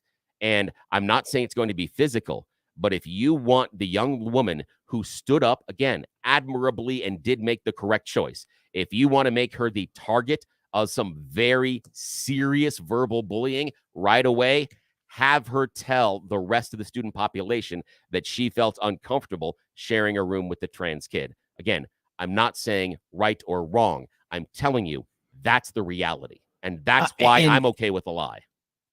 And this is where we part company on this. Two things. One, I don't think it's a foregone conclusion that that happens, even if they were to say something, because I haven't had that experience, but I don't think it's a foregone conclusion. But more than that, I don't think it's the only alternative. I mean, my concern here is that we tell our kids to follow the rules at home and at school. And we send them to school and we say, do what the teacher tells you and listen to the teacher. And the teacher is a source of authority and knowledge and all things that are good and right and all that stuff. And then either a teacher or somebody representing the school then pulls them aside and says, I'm going to ask you to say something that is absolutely untrue and frankly looks a little weak, but that part doesn't bother me too much. The whole make it about you, that you wanted to move because you wanted to be closer to the air conditioning. I don't like that aspect of it. And I think it feeds into the exact thing that we were talking about before with it. And that is this notion that the school is going to allow the child, encourage the child, facilitate the child lying to mom and dad about whatever transition issues they're confronting or their choice of pronouns or name or dress or whatever it is. They're going to create that barrier between the school and the student and then mom and dad. And I don't like that at all. I think that it does more damage to the kid to tell them in that circumstance without the intervention of the parents that, yes, I want you to lie and you should lie for this very good reason, thus creating in them at that very young, tender age, the notion that, oh, as long as I have a good reason for lying, then it's okay to lie. Now, if the school or the chaperone had simply said, can we talk to mom and dad about this? Let's have a conversation about what this looks like tomorrow morning when everybody goes. And if there's ever a question about this, how can we deal with this that creates less risk for both the transgender kid and the 11-year-old? And they can have that conversation. But having that conversation also means accepting that mom and dad may say, listen, I'm not going to ask my daughter to go out there and advertise what happened or what's going on with this 11-year-old. But I absolutely refuse to endorse my daughter lying to cover up for whatever this school created dumpster fire of a situation is. I think that's totally justified. And Billy thought that this was, and we ended up actually having a conversation about Santa Claus at one point during all this stuff, which seemed timely because, Christmas. That's why I brought it up. Yeah. Well, and I'd There's a thrown out reason. the Easter Bunny too, but that's a little Yeah. premature. But Billy's point, well, Billy, you make your point. I'm not going to make it. The point is that we ask our kids to tell little white lies all the time, and you and I disagree on. But what hang on other a sec, little hold on, white lies do we tell them hang to on a sec, tell? hang on. You and I disagree on the nature and severity of this lie. That is part of our fundamental disagreement. You view this as a much bigger lie than I do, and the example that I used was the kid that comes to school that may know some things about Santa Claus that other kids in this classroom do not, and the teacher asking the student to lie to the other kids, at least say don't break the belief, don't smash that reality for them right now because they are still living in that bubble, and asking them to not tell the truth about this. And that to me is not a harmful lie. And also the idea that the very first time that this student in 5th grade has been exposed to lies or being asked to change things in order to prevent certain people's feelings from being hurt, that's obtuse. This is not the first time. These people, you haven't gone over to grandma's and said, don't tell her that she smells funny and that's why you don't want to hug her. Don't tell her that particular coleslaw is absolutely atrocious and that's why you don't take any of it. We have asked our kids not to be truthful all the time, and I disagree with your premise that we as parents have been these paragons of virtue and truth. Earlier in our conversation this morning, we talked about our children and obeying speed limits. We can admit that even as a parent, you don't always show the best behaviors when you are on the road. Many times we are speeding. We are breaking the rules and the law. Yet it is okay at that time, even with our kids in the car, and they can see the speedometer. So the idea that we don't bend the rules, we don't break the rules, and then also we don't tell white lies to prevent other people's feelings from being hurt, that's not true. And the idea that this would be the first time this 5th grader would be exposed to that is also incorrect. They've had this before. This is not the first time. And if the kid doesn't know about lying in order to protect other people's feelings, they're a bad friend in 5th grade, because I guarantee they would have had to do that earlier on when one of their friends comes to them and say, look at the bunny I drew in art class. Don't you love it? No, Sally, looks like crap. You suck. You're not going to be honest. That's what a 5th grader would do, by the way. But 5th grader you're wouldn't not. say it looks good. No, but you're not going to be that honest with your friends in those certain but man, situations. you've set up a situation where there are only 2 black and white alternatives. One is protect the person from this anticipated negative pushback, or you have to tell the truth 100% of the time in every circumstance. And if you ever say anything nice, like, no, you don't look, those jeans don't make you look fat or anything like that, that somehow you've opened the door to everyone. That's not the issue. And it's not even a question of whether it's a little white lie. The issue for me is that's the issue you've drawn up, though. That's the issue you've drawn up. That's not it at all. Yes, it is. I have said, I don't want the school to ever, never, ever tell my kid to say something that's untrue, either to me or to someone else without my involvement. The example you gave with Santa is completely different. If you just simply say to the kid who says, hey, I know mom and dad are Santa, if you just simply say, hey, let's just keep that little secret to ourselves. I'm not the one that just broke that to the kids that are here listening to the station. I'm saying just if you tell them to just keep it a secret or don't say it, or I mean, that's not telling them to go lie, man. That's not telling them to go lie. If somebody says, how do you like my potato salad? And you just sit there and stare back, you're not lying to them, right? But the bigger thing for me is I don't want the school involved in it. It's not the school's business to tell my kids to give mistruths to any other person. But also this feeds into that other part where the schools are now actively obfuscating what's going on with the kids in the school on this issue of the transgender stuff. I don't want the school to tell my kid it's okay to have secrets from me. That is not healthy for them or for me. And their opinion on that issue is irrelevant. I don't care. They're not smarter than I am. They don't know more than I do. And they don't care about my kids more than I do. I send my kids there to get educated. You're conflating several issues there, but I will go back to the beginning of your speech there and talking about how you never, ever, and never, ever wanted this behavior from the teacher. You're drawing that universal yes or no black and white that you just accused me of. You're the one creating the black and white. You're saying this is never for their okay. Behavior. Yes. Yeah, that's what I'm pointing out. You're saying this is never okay. And I'm saying, yes, this is okay in this situation. I'm not saying universally, but I am saying it is situational. And in this situation, it does more good than it does harm. And again, But why the not teacher, involve hang the on a sec, parents, hang on a sec Billy? here, hang on. But why The not teacher- involve the parents? If it's the such teacher- a good idea, can't the you get them to sign teacher- off on it? The teacher wasn't asking the student to lie to their parents. They were asking them to have a story that would be understood and not create conflict with the rest of the class. And you sit But a there. lie. No, but yes, but you sit there and you were saying as if the teacher is telling the student to lie to their parents. Separate issue. No, that's that not is- what I'm saying. I'm saying yes, it feeds into that hang- same narrative that yes, teachers again, know best when to tell you're- kids to you're lie. And I don't like conflating- it. You're conflating two issues. Deal with this one that is on the table with this behavior. We The can deal with that issue is other the issue. teacher telling the kid it's okay to lie. It In doesn't this- matter to whom. Again, now who's drawing the black and white universal truths? You are. You're the one drawing this delineation. I'm the one playing in the gray areas. And I'm just coming back to that because you accused me of sitting here and saying it's either black or white. You're playing in the black or white. You're saying the teacher can never do this. That's right. black Well, or if white. that's the black and white part, That you're is right. black I or never, white. ever, never, Yes. never George, want the teacher to tell my kid that- to lie. That is the definition of black or white. You Yes, either I do agree. this or not. So On that you're issue, the one. Yes. I am absolutely right. Yes. Yeah, and that's right. That's why I'm the one over here. And when you sat there and said, I'm dealing that it's either a yes or a no. No, you're the one dealing with that. I'm not okay with teachers universally saying it's okay to lie to your parents. And they aren't telling them to lie to your parents in this situation either. But But it's okay to tell them to lie to other kids. yes, absolutely. Yes. Yes. Listen, the problem is I mean, I don't agree lying- with teachers telling lying- my kids to lie, period.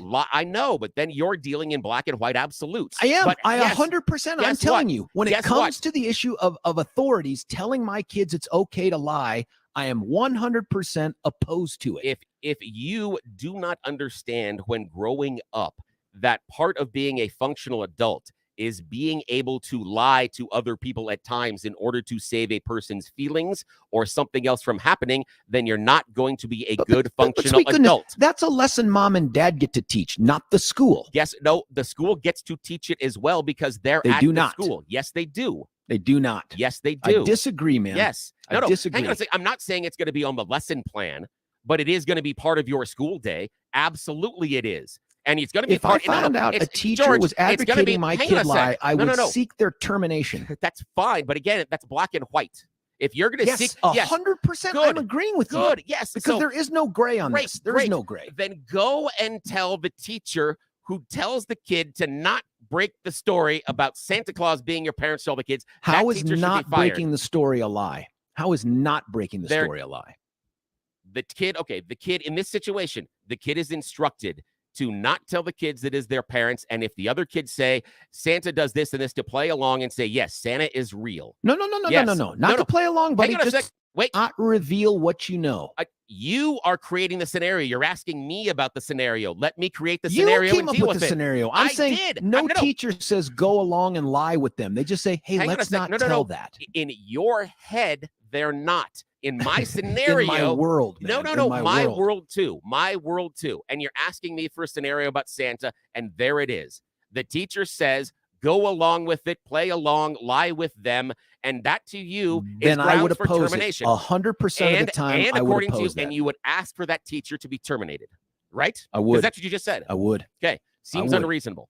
Seems vastly unreasonable. It's not unreasonable. Yes, it is. The lesson here should Okay. be learned by the educators is you're not in the business of telling my kids when it's okay to lie. If you want my kid to lie and you think you have a super good reason for it, let's have a conversation before you put that in their head. In fact, I may be the one that wants to talk to them about why we're going to tell something that is an obvious untruth. The problem here is you have too much trust in educators and the things that they put in our kids' head about when it's okay to violate this norm or this principle, or you don't know what's going on in the parent's house. I have no trust in them to make those decisions. Zero. You have 100% trust. Nope, I don't. Again, you're great at drawing these black and white analogies. You're saying you have no trust and I have 100% trust. No, I have drawn contextual, situational examples this entire time. When I started my conversation here, I told you, I outlined where this limit was. Me. No, I will know you. And again, remember, I control the microphone. I know you do. I know it is. And, I know, and because man. you're outside of the studio. I drew parameters on where I thought this was okay. and I am consistent inside of those parameters. You're the one that is dealing in these black and whites. I'm not buddy. No, I'm I'm saying, 100% yes, on this. Yes, you are. Teacher I'm saying tells that. a kid yes, to lie. Yes. Teacher should be disciplined. I understand that. No, not disciplined, terminated. That's what you said. And the other part is this. Terminated. The other part is this. Yep. I'll go with terminated. Yep. And I disagree. I believe there's context. Yeah. And you think that they should get no repercussions. It depends on the context. Okay. And I've been very clear on that. Who gets to determine whether that context is the right one? Hang on. The other thing I disagree with is you have, again, as you're telling me that I have this universal trust and belief in educators, you have this universal trust and belief in parents, that parents are always 100% good, always 100% right. Nope. Yes, you did. I didn't say that. Yeah, that's no, how you, I did not say that. Billy. That's how you presented it. That the parents I present it as, please, in default, go ahead. I will always go with the parents' input over the teachers every time. You have to prove to me that the parents are unfit or abusive. Otherwise, I don't give a damn what the educators think. Not their business. I can give you examples of abusive parents that I have run into in the previous 6 months, some of which will turn your stomach. Okay. And again, tell the authorities, hang on. In some of these cases, the authorities are involved. However, your default that the parents are always right, the parents always have the best interest. Always right. And hang on a second. No. That you're putting them in their situation, always ranking them above the teachers. And then what you need to explain to me is how do some of those children that show up in those classes, how are they such monsters if not learning it from home? How come some of these kids come in and say derogatory things about gay people, about Jewish people, about black people, about minorities, about Hispanics, about Muslims, about Christians, if they're not learning them at home? That's not being taught inside the classroom at the age I'm talking about, which would be elementary school. There are a lot of kids. There are a lot of kids that show up at the first day of school in first grade with a whole ton of prejudices that have been prepackaged inside their head by their parents. I have a direct educator in my family that tells the story of sitting in front of a parent. The kid is going to be suspended, and the parent looking at them and saying, well, you've got him for 7 hours. You fix him. You're telling me that parent, you're telling me that parent is the number one? No, your default that the parents are always right is incorrect. That's right. My default is, in fact, incorrect. Parents have the right to raise kids as long as what they're doing isn't in violation of the law or abusive or any of that stuff. They get to raise them with a whole host of things. Some people can raise their kids to be Scientologists. As wacky and crazy as I think that is, they get to raise them to be that way.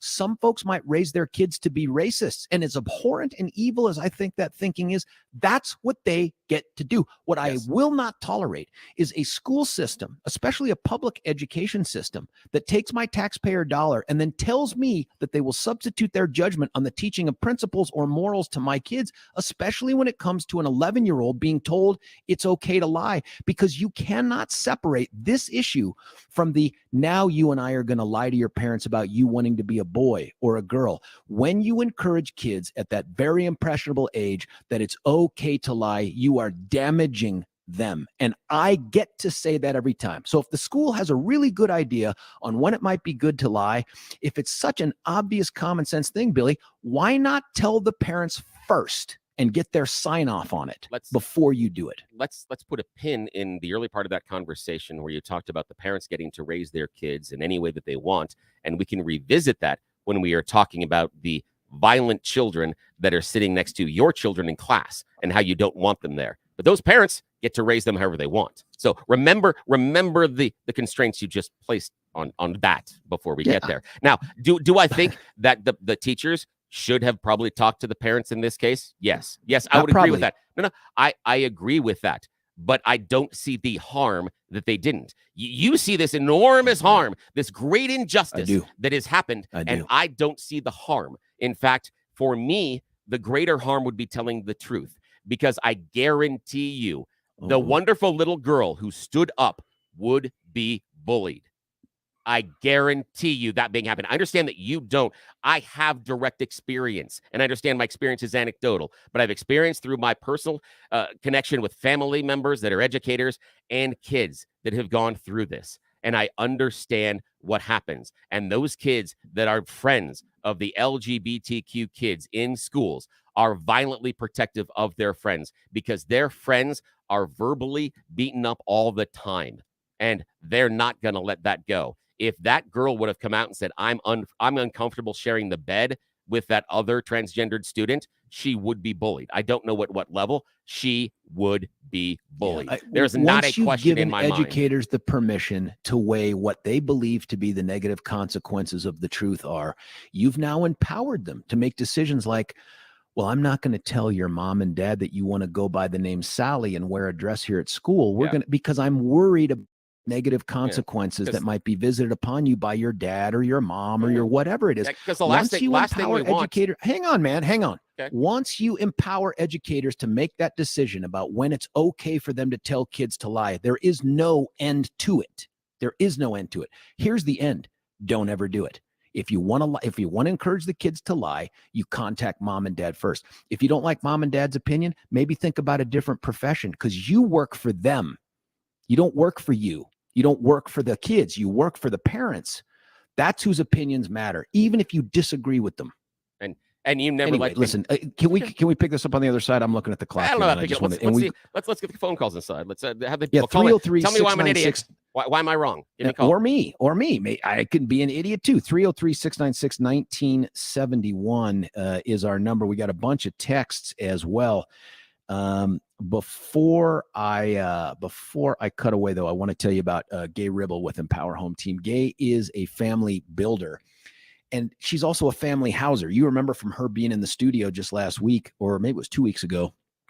Gay is a passionate adoption advocate, not just because it gave her the life that she has, because a great family reached out through the Christian services that she talked about and helped her get placed with a great family. She now does that too, but she's taken it a step farther. And that is, she wants to put families in homes, get them out of the situations that they're in. Maybe your kids have all grown up. Maybe you're getting more kids and you need to have a bigger or a smaller house. This market is challenging. Every day I read stuff about interest rates and the impact on mortgage rates and lending and all this stuff.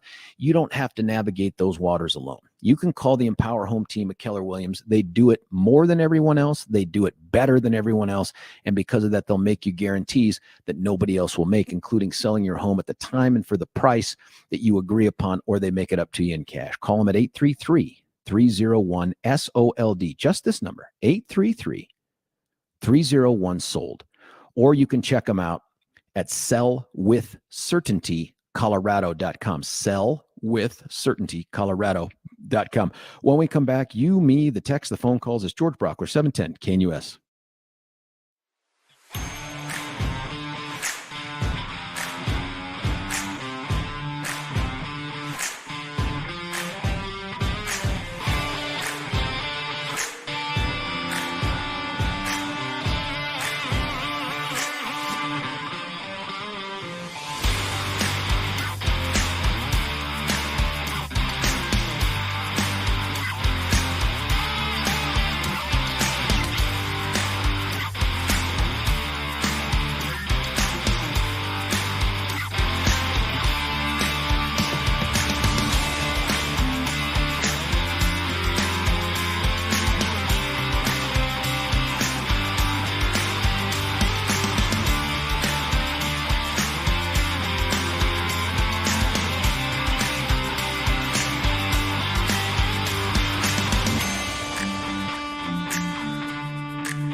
With Brauchler back with you here, 710 KNUS. Some of the text before we get to Joe from Denver in just a moment here.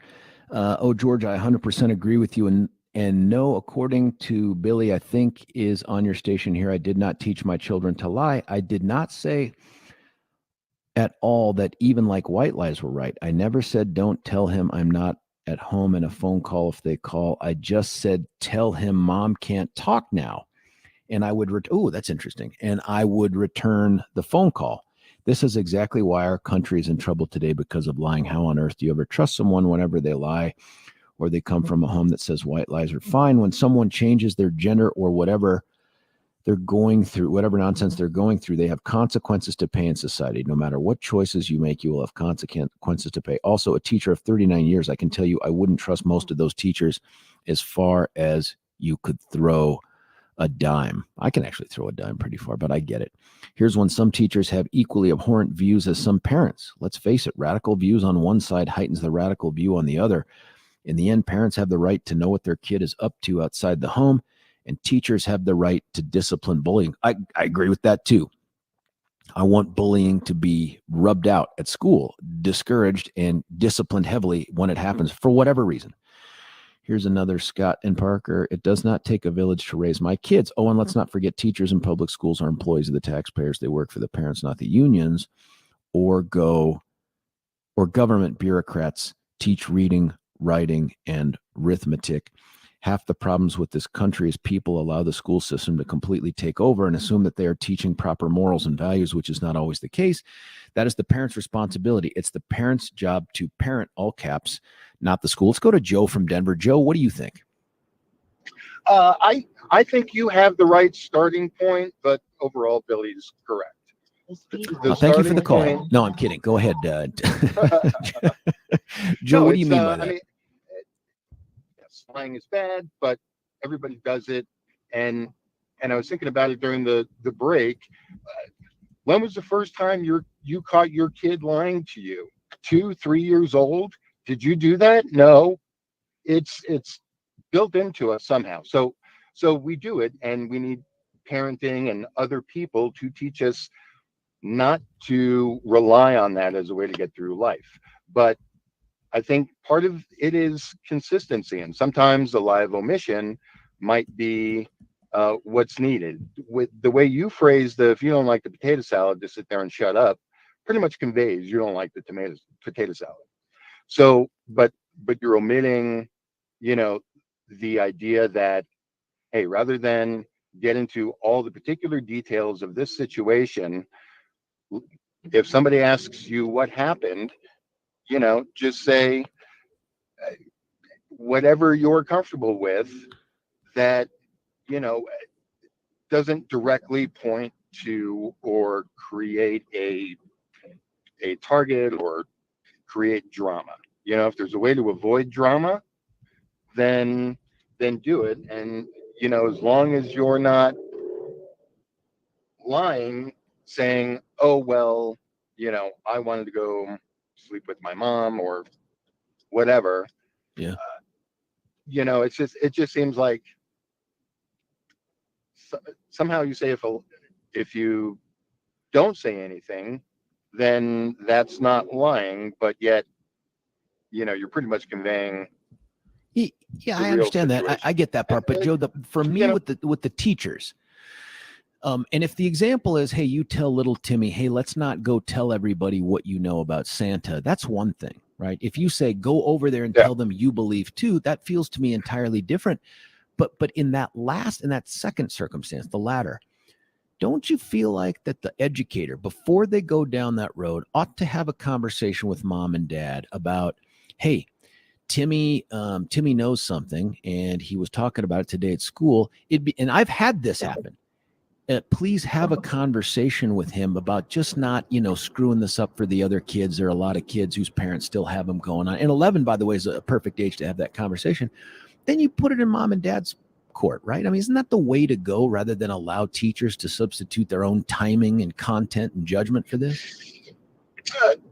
Again, and here's where Billy's right. It depends on the situation. I mean, day to day in the classroom, if you see a certain behavior that you think should be corrected, Are you, do you need to be reaching out to the parent to say, No, hey, I no. noticed But when you this, tell the you kid know? to lie, yes.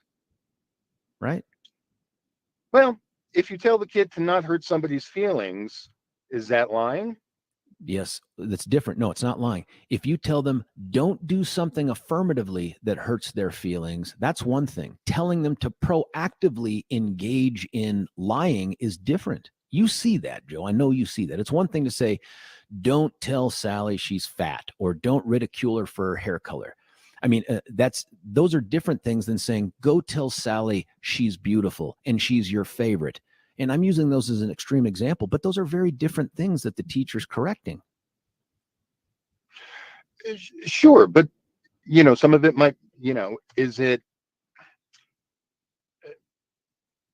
I think what I hear you saying is, George, you convinced me. Thank you, Joe. I really, I made that you convinced up. me. You're still both right. Thank you, Joe. I appreciate that. Joe's line is open, 303-696-1971. Got a bunch of text to get through too, but I don't want to do that until I tell you about my dentist, Doctors Richter and Snyder at Twin Aspen Dental Center. You hear me talk about them all the time because of just how great the entire setup is, their staff, long-term staff. They treat you like you're part of their neighborhood, let alone their community.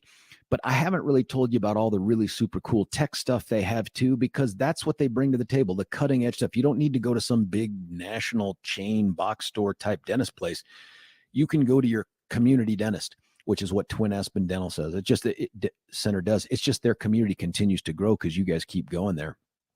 They have a state-of-the-art cone beam X-ray machine. I think I had that thing in my mouth to evaluate your bone and determine if you're a good candidate for things like dental implants. They also do the Invisalign. They also do Botox to address the TMJ stuff.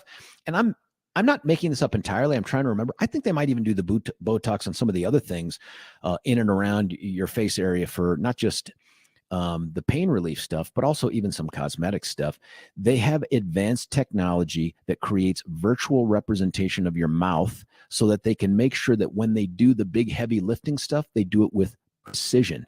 The eating, the talking, the smiling, all those things get affected when your teeth are either missing or not working at 100%. And these folks get you back on the track with that. Make your great smile greater. You can reach out to them at 303-841-7466, 303-841-7466, or you can check them out at twinaspendentalcenter.com. That's twinaspendentalcenter.com. Tell them George told you to go there. Listen, we're going to, I'll do a couple texts here, and then we'll cut away for a break and we'll get some phone calls. Let me see here. Here's one.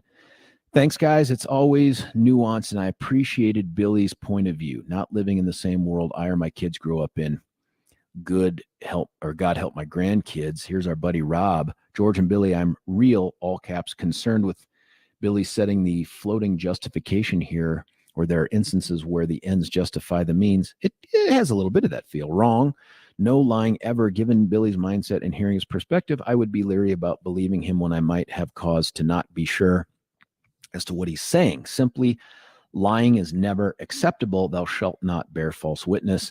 And then it goes on from there. Rob, I get what you're saying. And while I'm not going to tie it directly to the Bible, I think there are other good reasons to encourage your kids not to lie separate from the Bible. That's a legitimate one too. In fact, that will lead into a discussion that we're going to have about a lawsuit filed by some teachers in California who are saying, whoa, we're being told to lie to parents about their kids, and we don't want to do it. It's contrary to our First Amendment rights, both expression and freedom of religion and all this other stuff. We'll talk about that as well. But let's cut away for a break right now, and you can fill up the phone lines at 303-696-1971. When is it okay for a teacher to counsel a child to lie? When is it okay? 303-696-1971. George Brauchler, 710 KNUS.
George Brauchler back with you here, 710 KNUS. So many texts to get to. Love the conversations, both in text. Really love the ones on the phone. Here's one.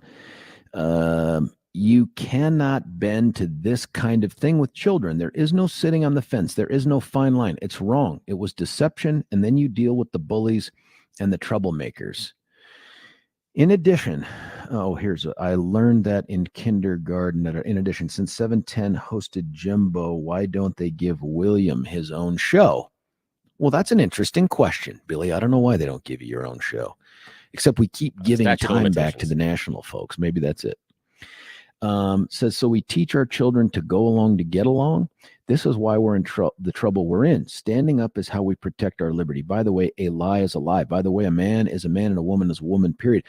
Aside from those things, the bigger issue for me is if there's going to be a decision about what to say or not to say in the interest of protecting another child or preventing some sort of a bullying situation, I just think parents need to have that conversation. I mean, I don't know how else to describe it.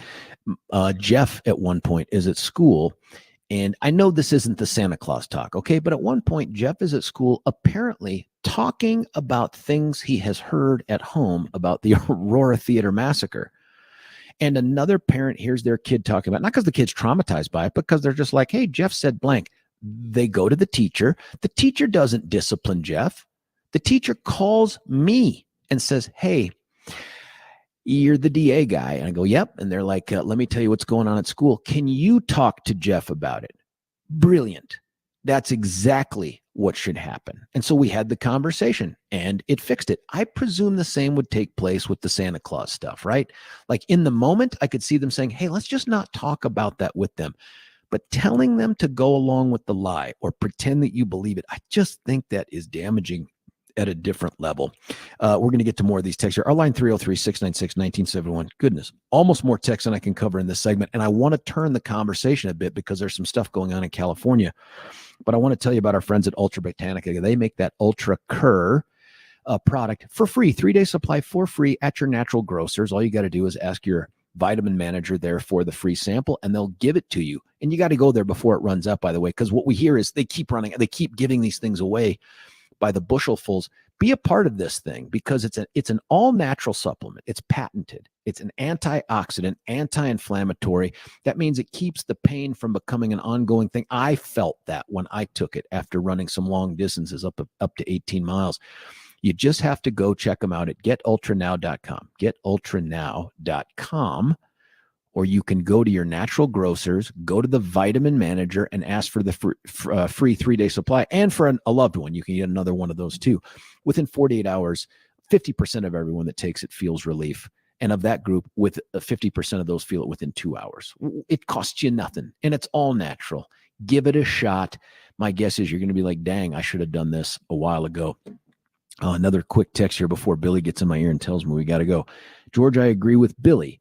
Perhaps you would make the girl sign an NDA. What? Why? I don't understand that, but no. Let kids be kids. So that, do they constantly have to be exposed to sexual issues? I couldn't agree with George more. That's nice. Less.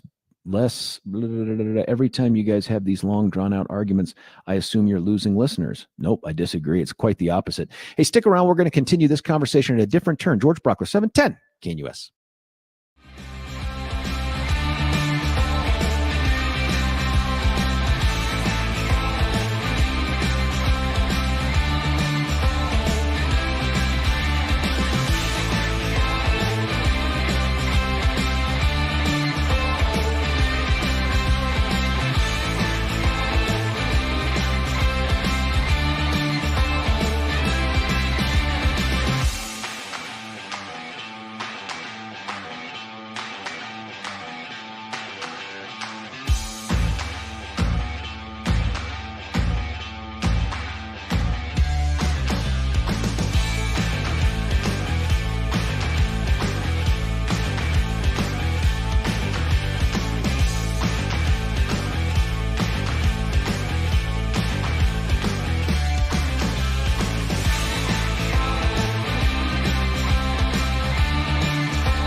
George Brauchler back with you here, 710 KNOS. It's the final hour of the show before we give it up to Chuck Kirk, and then it goes over to a guy named Seb Gorka, who's picked up that extra hour that used to be Jimmy and Deb, so he'll be on from 1 to 4, followed by Brandon Tatum. Of course, Billy and I will be back live and local tomorrow morning at 6 a.m. Now, I had teased that there was this case out of California that I was following that involved some teachers, some Christian teachers. This is a Fox News story, that have filed a lawsuit against the school district because they're locked out of it, because they won't agree to follow the school district's guidelines regarding what to tell and when to tell parents about their kids who are making decisions to act at school.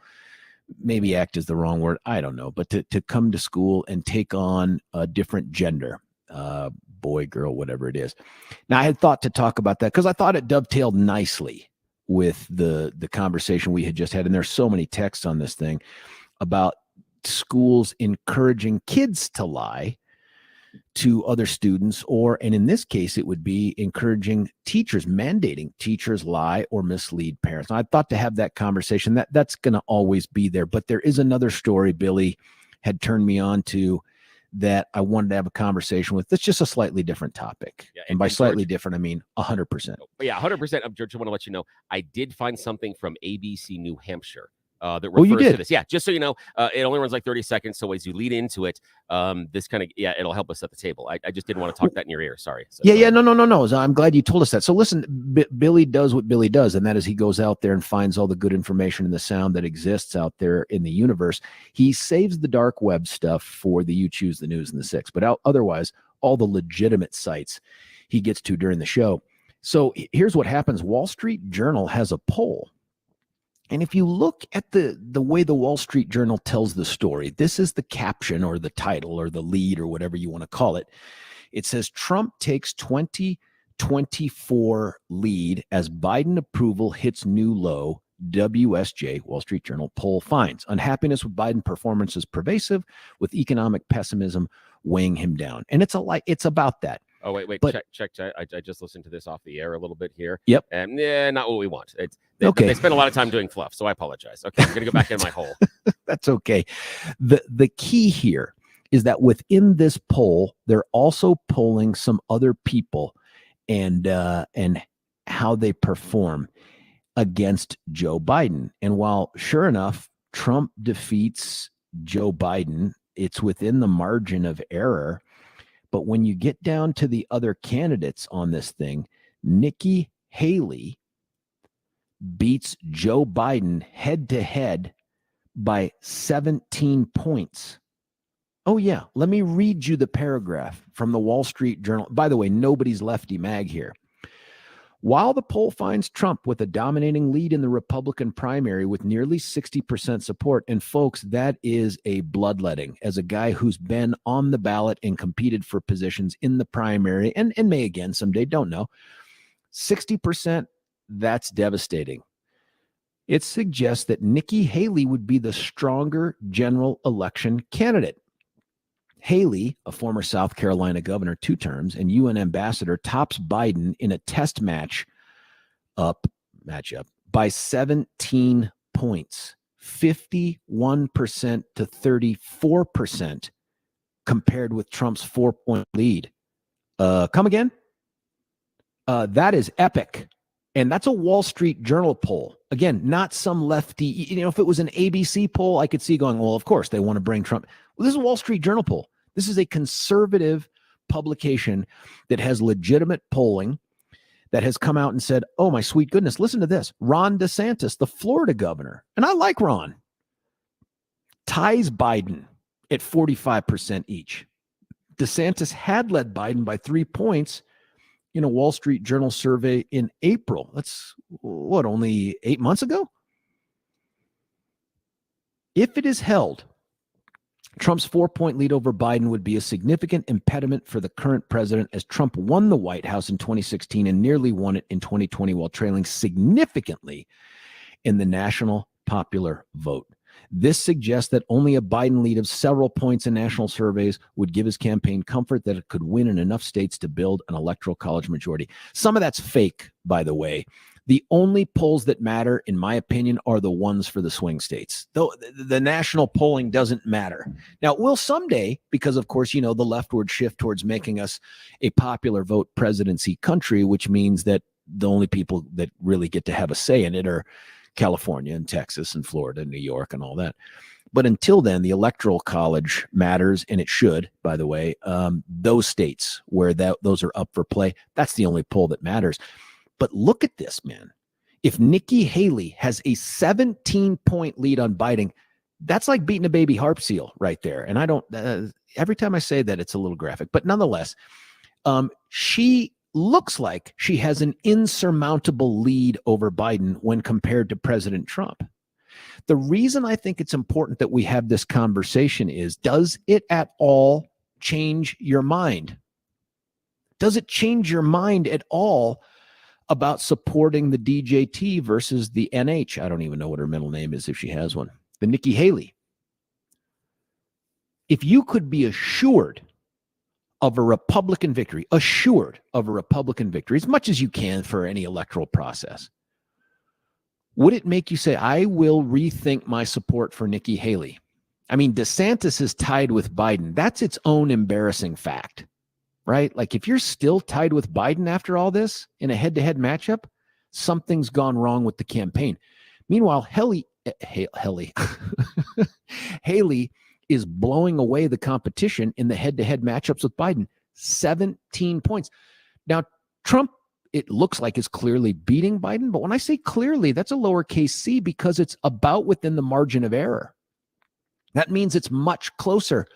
Would you rather roll the dice on a potential Biden victory, or would you consider supporting a Nikki Haley who looks like she would run away with this thing? And by the way, in the process, and I want to be clear about this, we're not the party of this demographic block has to be checked by a position of authority or appointment or election. I'd never, ever, never believe that. And yet, lo and behold, we're the party that not only was the first to extend suffrage voting to women, we also had, and she passed away last week, Sandra Day O'Connor, first woman appointed to the United States Supreme Court. And wouldn't it be something? Wouldn't it be the ultimate thumb in the, the feminist movement's eye, if the first woman president wasn't Hillary, wasn't Geraldine Ferraro, wasn't Kamala, but Nikki Haley? I mean, that's the cherry on top. That is not a reason to support her. But I'm just saying, wouldn't that be something to be waking up on that Wednesday after the election and be like, isn't that interesting? And oh, by the way, Nikki's also a person of color. Family's from India, right? I mean, kablam, kablam. Now what? What are they going to do now? They'll be throwing themselves off of bridges into foam pits, I imagine. But would this change your support? 303-696-1971. I'm anxious to hear if this at all changes your opinion on your support in the primary. And by the way, Haley is trailing, maybe not as bad as anyone else. DeSantis is right there, obviously, with a little bit of a lead. It depends on the state that you're in. By the way, I think that the DeSantis campaign is about to be on life support. If it does not win Iowa or come in a very, very competitive and close second, and it looks like Ron is going to come in third at best in New Hampshire behind Haley and Christie, I think that's it, folks. I could be totally wrong. I am not a big-time presidential politico guy, but I've seen this play out before. Everything is about fundraising, and fundraising is all about the perception of a winner and the momentum. And those things have taken a hit. The perception part has taken a hit. And so you see this huge restructuring for Ron DeSantis's campaign. Meanwhile, the perception is that Haley is picking up steam and she is becoming the viable alternative to President Trump. Does this poll change your mind? I mean, look, let's just play this out. What if Haley was the only one polling with a significant lead over Biden? What if Biden and Trump were tied, or Trump in a future poll were to fall a couple points behind? Would it change your opinion? Is it more important to you to support Donald Trump, or more important to you that there be a Republican president, even if that Republican president isn't your entire cup of tea? 303-696-1971. I'll be quite clear with this. I want a Republican president. The positive things that take place from a Republican president far outweigh who that Republican president is, unless you have a choice. And here we may not. You know that if President Trump is on the ticket, and he could win, by the way, folks, I think he's going to run away with the nomination. That's not this issue. And I think he could win the general. I think people's perception of Biden and the economy, and rightfully so, are so bad, he could win. That's not my point. My point is, if as we get closer and the polls get tighter, and they always do, do you feel better about supporting Nikki Haley, who seems like she is at this point going to weather any tightening? Or do you run the risk that something else happens with the DJT, whether it's in court or out, that causes him to stumble and fall, or just enough of the public in those states that matter to turn, that we end up with a second Biden term? And there's no way he can make it through that second term. I was never one of the guys that believed he would bail out on the first, but there's no way. There's just no way. Guy's like 110 years old. There's no way he makes it through a second term. 303-696-1971 is the number. I'll get to the text here in just a minute. Let me tell you about QC Kinetics.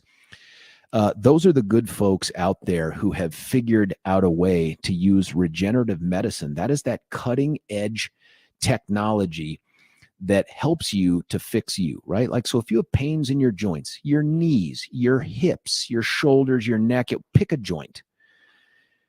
There's only a few options that you have, and we've talked about those things.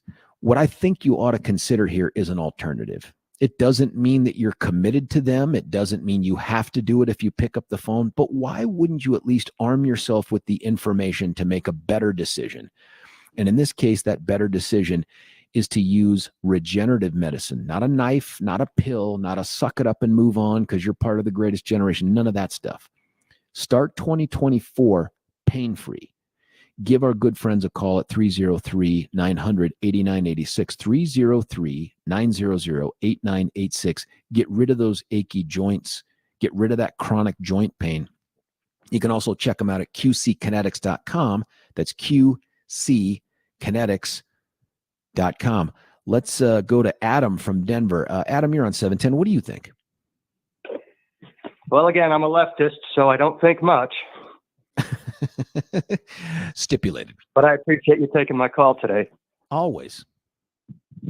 I don't get excited about polls a year before the election. I don't know why anybody would.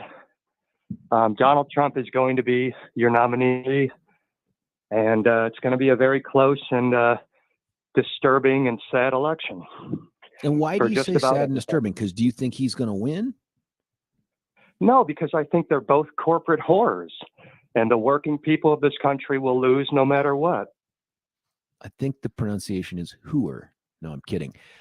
So what do you think, though, about Nikki Haley? Let's just talk separate from the poll. If you had a choice between suffering under a Republican presidency that was Trump or Haley, who would you choose, or do you see no difference at all between them?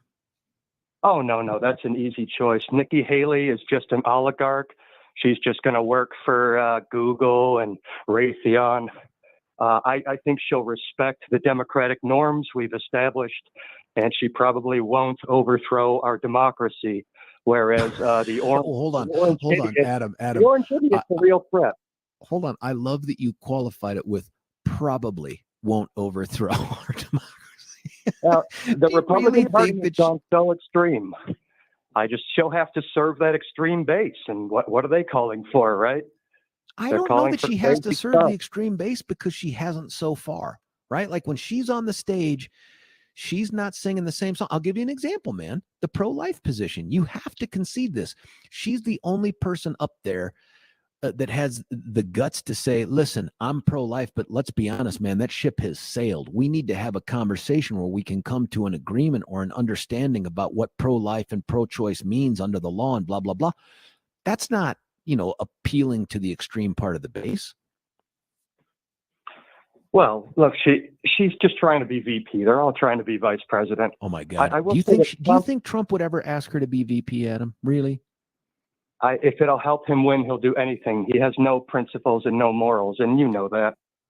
I'm not convinced that there's any analysis that guy goes through that doesn't start and stop with how does this affect me personally. So I agree with you there on that.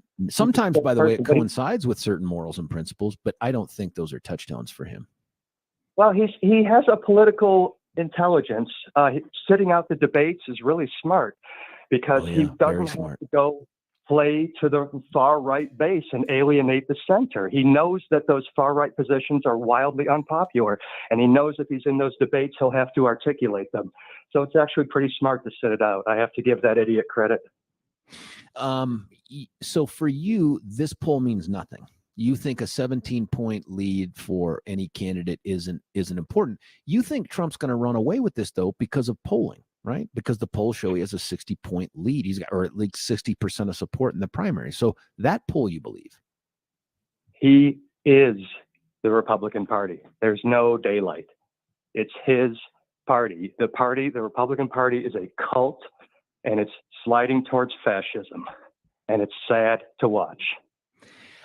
I have my own concerns about the direction of our party, both at the state and the national level. But I don't think that what that party is characterized at the moment, even the way you've described it, I don't think that's every Republican out there. I don't even think it's the majority of Republicans out there. I think there's something else going on here. I think there are Republicans who are good, principled people who are willing to accept the Trump cult of personalities thing, because he's at least a guy who stands up and fights for something. And it sounds like it's the something that they believe in. And I think what they're tired of, and this is what you're talking about with Nikki Haley, is they're tired of people who they perceive to be go along to get along folks, or, you know, this is the old way we used to do business. And Trump is not the old way we used to do business. It's the old way he used to do business. So it's, I don't know, it's troubling.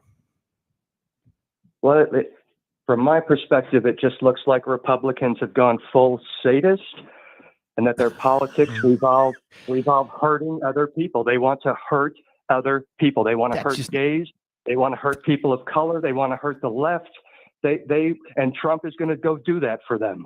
And that's why they support him, because they're sadists. I don't see that, man. Like, tell me what when you talk about all Republicans wanting to hurt people of color. Well, the majority. Yeah, but what do you mean by that? How do they want to hurt them? Well, it's the backlash to the cultural revolution, to the advancements of gay people, people of color. How do they want to hurt them? They want to take away their rights.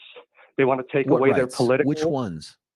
The right to get for gays to get married, the right for trans people to get gender therapy, the right for interracial couples to get married. I think your party is stuck in the last century and really wants to take us back. They also want to undo the administrative state, but that's what the elites want, not what the rank and file idiots want. Yeah, I disagree with you on this. I don't think that there's any more issues with the gays getting married thing. That ship has sailed. I don't even hear anybody campaigning on that or bringing it up. In terms of gays having the right to gender therapy, I'd be candid. I don't care what any adult makes a decision about that issue on. That's fine. I think the bigger issue is when that decision ends up limiting other people's decision-making or freedoms or whatnot. So I don't think it's about taking away rights. I mean, I think some of the argument is about how far are we going to go down this woke, let's protect every special interest sort of culture. That is different than operating from a basis of limiting someone's rights or hatred or whatever. And again, I don't want to turn this into a huge Republican Democrat ideological thing, because one, I don't think you're defending Democrats because you think that the people at the upper levels are corporate whores anyway. But I don't see it that way for the majority of Republicans. There's definitely hatred out there on both sides. And the hatred for the Republicans tends to take the form of things that, as you described, feel like they're from a past. But I don't think that's the whole party, man. I hope you're right, but I think you're wrong. Well, Adam, what I love is you're willing to call in. And thank you for listening, man. And keep doing that, would you? I love the conversation. Yeah, thanks for taking my call. Yeah, thanks, Adam. Adam's line is open at 303-696-1971. Here's some of the texts that have come in here. The Hailey poll is media generated. And since 2000, the momentum always shifts. Neither Trump or Biden will be nominees. Whoa, you got to call in and talk to me about that, Texter. How is that going to happen? How is Trump not going to be how is Biden not going to be the nominee? Here's, let's see, any GOP candidate that is propped up by the media, any media, is doomed. They support well, wait a minute. What about OAN or Newsmax or Tucker Carlson? Those are all media, right? And who are they supporting? They're supporting DJT. Does that mean he can't be trusted either? He's doomed? It says they support these people until they get the nomination, and then they turn on them. They learned this a couple of decades ago. Look at Romney, McCain, media darlings at first, only to get crushed later. I think there is some truth to that. I'm not even sure it's intentional. I just think they want to do things to gin up interest in whatever garbage they're writing, and that's the way to do it, right? You keep championing the underdog, and then you go after whoever's in power. I think there's some truth to that. Here's another one. Hey, George, you said the fact that she's a woman is not a reason to support Nikki Haley. What many politicians seem to forget or ignore is that it is the voters' prerogative to support a candidate for whatever reason they want. That includes their personal behavior, their faith, or their gender. Well, Peter, I agree that some people vote that way. I just never would. And Peter, I'm not sure you would either. Maybe that's an extra plus in the column of pluses and minuses for you. I don't know. But there is no moment in time where I think the Republican Party ought to go, we should nominate this person because they are this. It didn't help Tim Scott, right? And that wasn't a function of racism. That was a function of Tim Scott. It just wasn't his time, man. He's just not the right candidate for that office right now. Nikki Haley may not be either, but I do think it's interesting that if she's able to pull this thing off, and if is a big one, Republicans have the first woman elected president of the United States. Wouldn't that just put a smile on your face every time you see one of, like, I should have asked Adam about that too. Gosh darn it, but I didn't. Hey, listen, Adam's line is open, 303-696-1971. Sorry, a lot more text to get through. I want to tell you about our friends at Advanced Hair Restoration. You can find them at advancedhair.com. These are fantastic folks. Dr. Tanya Pauls has a guaranteed, you just can't use that word enough, a guaranteed method of helping you to regrow your own hair. And the way you do it is you got to call them up. You see if you're eligible. And I want to tell you, every single dude is eligible for this. They're not. And there's various reasons, most of them all medical related and timing related, about whether you would be. But why not find out? Because if you find out that you're eligible, you can start growing your own hair naturally the very next day. Nobody else in Denver can offer anything like this. You check them out at Advanced Hair.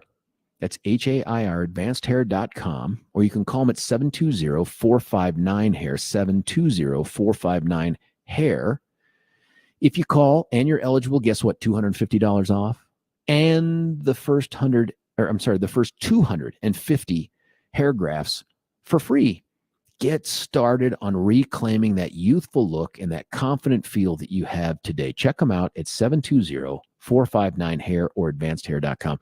When we come back, we'll get to your calls at 303-696-1971. Your text. It's George Brauchler on The George Show. You're listening to 710 KNUS. Say goodbye to clutter and hello to convenience when you experience organization transformation in your home. Roll them out shelves. Your clutter transformation experts create affordable Colorado-crafted organized storage solutions. These custom options will maximize and organize your kitchen and bath storage as Roll them out shelves carefully designs and builds roll-out drawers to fit your space perfectly to clear the clutter. Contact owners Joyce and Brent at Roll them out Shelves to schedule your free in-home estimate today.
George Brauchler back with you here, 710 KNUS, getting us some texts and your calls at 303-696-1971. We do have a line open.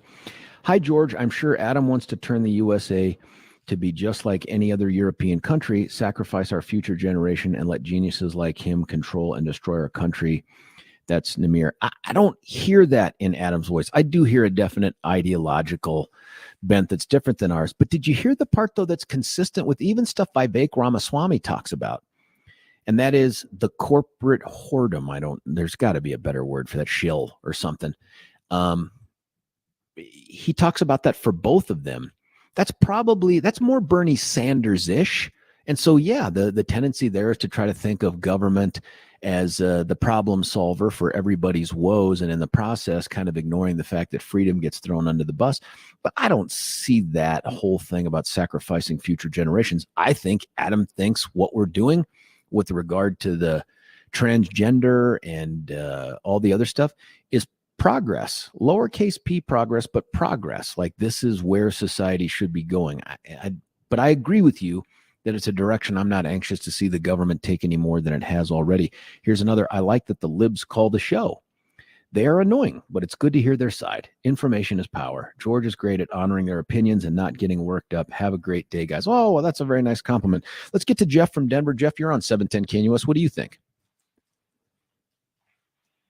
Hello, George. Hey. Okay, all right. My name's Jim. Oh, Not Jeff. Jim. But anyway. I thought it was Jeff. Billy, if I didn't hear you correctly, forgive me, because Billy's in my ear telling me. Sorry. All right, okay. You know, this is an interesting conversation. I've lived in Denver for 40 years. I know most of my friends are. Uh-oh. Jim, are you there? What? Yeah, can you hear me? Sorry. Yeah, you clicked off after you said, lived here 40 years, my friends, and then I didn't hear anything more. Okay. I lived here for 40 years. Most of my friends, I think, were probably Republican.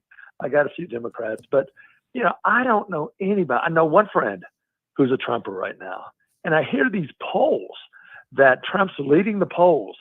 And I don't know where these polls are coming from, because I'm thinking, am I out of the norm where all these other people are Trumpers? And yet I hear on the radio, sometimes I tune into Sebastian Jorka, and he's a big Trumper, advocates for Trump. I'm thinking, where's this all coming from? And is it a ploy that gets everybody upset on the other side that Trump is going to win the Republican nomination? It's just confusing to me right now.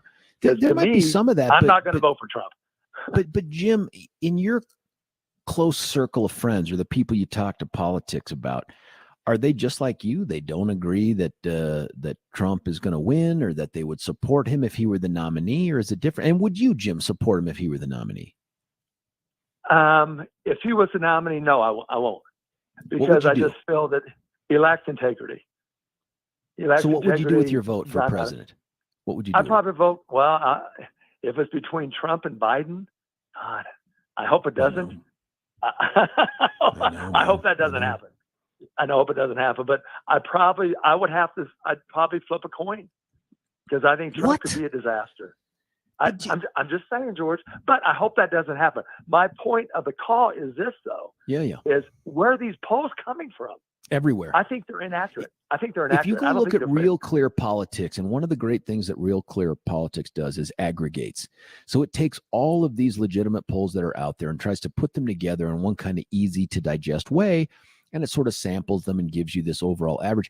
Every single poll has Trump crushing the next bet. You can disagree about who's in second place nationally. You cannot disagree about who's in first place, and that is by a wide margin. Whether it's 60 points or he's at 60%, it doesn't matter. He's got a huge lead over him. That's every poll that's out there.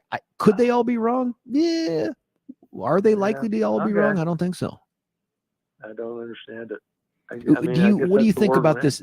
Do you think this Nikki Haley in the Wall Street Journal poll, polling 17 points better than Biden, like in a head-to-head matchup, crushing him, as opposed to sort of the margin of error thing that Trump has? Do you think that will make any difference in other people's minds? I hope so. I think DeSantis or her would be a great option for Trump, for the Republican Party.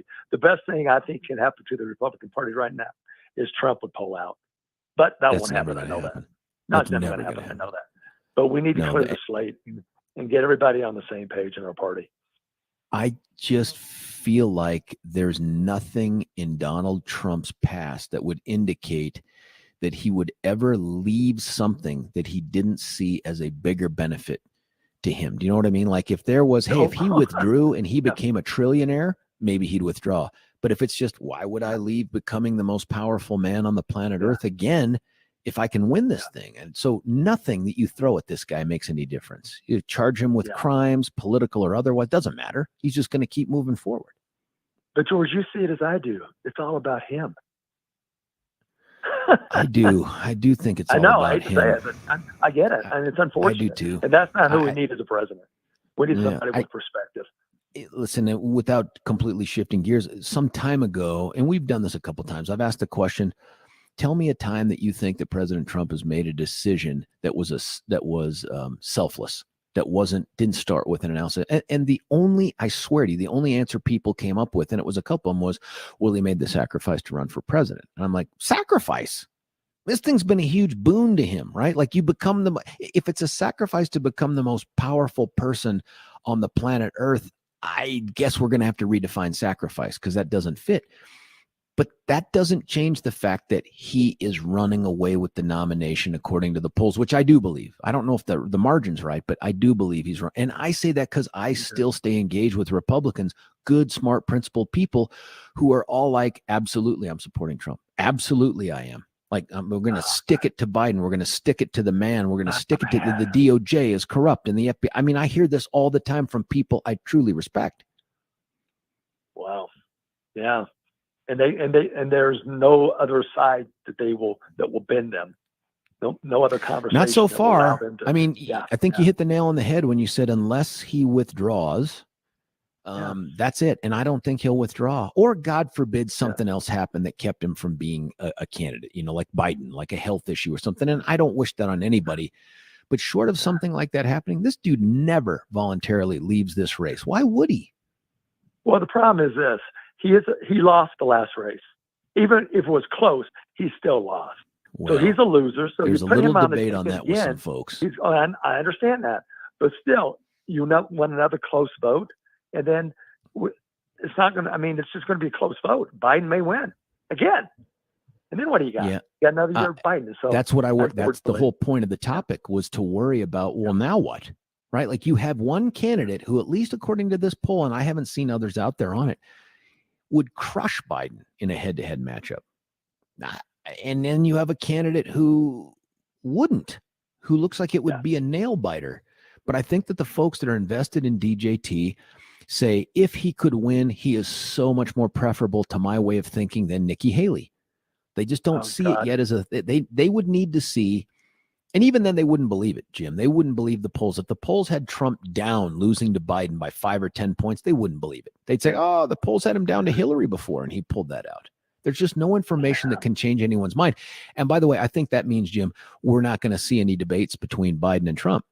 Trump's going to push Biden to debate because he thinks Biden is a doddering old fool. And Biden will say, well, why should we debate? You never had to debate in the primary. I don't think there's anything to be gained. And I think they're both right when they said no to the debates. I think the fact is, everybody knows these two. There's no information to be gained. There's only an opportunity for somebody to stumble and fall, and that somebody most likely would be Biden. And that's why I just don't think we're going to see any presidential debates. Not with those two candidates. I agree with you.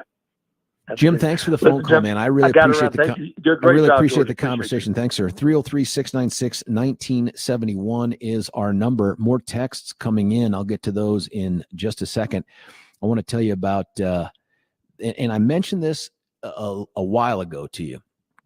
2 weeks from today is Christmas. We are in day 5 of Hanukkah. If you are still thinking to yourself, OMG, what am I going to do for that special someone in my life? You can go look online and try to find the right item, or you can call our friends at Beau Visage and give the right experience. Beau Visage Skincare and Spa offers gift packages of any kind that you would like to give to someone. It could be just a one kind of treatment event, like a facial. I had the facial. It was awesome. Loved it. It was soothing. You could get a therapeutic massage for them. Also nice. But one of the most popular things they do during the holidays is the half-day spa treatment. That thing is fantastic. It's luxurious. It's got the European facials, the massages, the skin, the nails, whatever those things are that you can put in a half-day spa package, they're able to do that for you. First-class service and includes a catered lunch. Give an experience. Give someone that does all that heavy lifting under your roof a knee and give them a chance to relax and truly enjoy themselves. 303-779-5002, 303-779-5002, or check them out at bvspa.com. Phonetically, that's Bravo Victor Sierra Papa Alpha.com, bvspa.com. Some of the text before we cut away for a break. And Jim's line is open at 303-696-1971. What other? Here's one. I'm not sure. This is clearly, Billy, you are in an exchange with some folks. And so I'm seeing some of these texts and I'm starting to read your last missive here. Hold on. Yeah. You just got to look at the ones that say you and skip those. Cause we're having some conversations off the air. And I appreciate that. One selfless thing Trump did was toss paper towel rolls to hurricane victims in Puerto Rico. I think that's a little sarcastic. Here's another. George, thanks for sharing my text. You really do have a great show. I too appreciate the breadth of your discussions, Peter. Hey, thank you, Peter. I appreciate that, man. People are sick of Trump because he's overexposed. The ironic thing about it is the media is responsible for overexposing Trump, not Trump. He's not responsible. They kept him in the spotlight since January 6th for all the wrong reasons, and people are tired of hearing about him. What's crazy is he did a great job for this country, and people have forgotten that part. Interesting. And I don't think everybody has forgotten that part. When I talk to Republicans here, there, and everywhere, that's the part they focus on. They're like, remember how great it was under Trump. Remember the things we got done with Trump. Remember how border security was a priority. Remember the cost of gas. Remember that. Those are the things that people hearken back to. Now, whether they're debatable, facts or not is one thing, but I hear it all the time that they haven't forgotten that part. But that's not who these stories are for. These stories keeping Trump in the public eye are for a different crowd. And many of those people are already predisposed to hate Trump and vote against him no matter what. It's that middle group, whether they're R's, D's, U's, whatever. That's the group that these stories may be having the effect that you've described there, Texter, that it may very well be that this overexposure actually has the effect of minimizing the impact of some of the negative stuff. Real quick, if you had a single piece of evidence in your case as a defense attorney, the prosecution had one. It was so gory. There was shock value to it. The gutsy thing to do, and I have seen this before, and to some extent, I think some of it has happened with the McLean case. When you play an impactful piece of video or sound or a picture and you overexpose the jury to it, they become just a little more numb to it. It just stops having the same impact.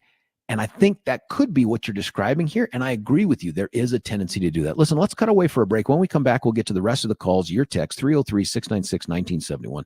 It's George Brauchler, 710 KNUS.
George Brauchler back with you here, 710 KNUS, our final segment of the show. We're going to get to Holly here in just about a second or two. I just want to read a couple more texts to you. Here it is. Trump folks would sooner vote for Bridget Ziegler than Hailey. Ziegler has the same morals that DJT has and hates the same people he does. I don't know if that's true. I just think that he has the kind of commitment from a base that I've just never seen before. And I don't know that we'll ever see it again. There is just no other individual out there that has that kind of a following. And even though I think Vivek wants it to be him, just don't see it. Let's get to Holly. Holly, you're on 710 KNUS. What do you think? Yeah, I was just telling the call screener that Billy, yeah. I wasn't sure. I wasn't sure what you had said. I had just turned on the radio, and I wasn't sure if you had said selfish or selfless, or what you had said about Trump. Yeah, the selfless part. Yeah. I have something that I can tell you that he's done that I never heard anybody else talk about. Oh, okay. I'd love to hear it. And that is, I read in AMAC, their publication, their magazine publication, during the Trump season, or during the Trump administration, I think he was maybe 2 years in, and Rebecca Weber, who's the editor now, her dad was the founder. Anyway, she told about every quarter of the first 2 years that Trump was in office, he donated his salary to a nonprofit organization, and she listed every one of them. So there were like 8 there. He had to take $1, and then the IRS would accept having him donate everything else that he made as president to the nonprofit. And the nonprofits that I could tell when I was reading them, what I remembered seeing was he didn't pick out private kinds of nonprofits, but he picked out government nonprofits. But nonetheless, still, he donated all of his money. Well, things like Big Brothers and Big Sisters. I think that's not a. You don't mean public private. as in government, as in things that. Yeah, okay, I get what you're saying. A couple you thoughts see what on I'm that. saying? Yeah. One, if he were to give away, and I think the president gets like $400,000 a year, so Billy pay. That would be something for a billionaire. It's not quite the same thing as it would be for you and me, Holly, but that would be something. That's right. Billy tells me there's absolutely no record of such contributions made by the president to any of those public organizations. Well, Rebecca Weber would be able to tell you because she wrote the story, so you can check it out on that. Yeah, but that's what I read, and I thought, wow. Yeah, I think that's I think it's a big deal to donate your salary. I think it's a bigger deal depending upon the kind of impact it has on your financial situation. But let me ask you this: in terms of the other, and that's a good example. Thank you. In terms of the other things that he's done, do you find one there that matches that kind of selflessness? I think so. Yeah. What else? Yeah, absolutely. There was we had some kind of a storm. I can't remember now exactly, but it was on the East Coast, and he went down there way before anybody asked him to. He was trying to talk to people and say, tell me, what can I help? How can I help? There was another time when he went, after they realized that it seemed that they were getting through to the black male when he first was elected, and they said, gee,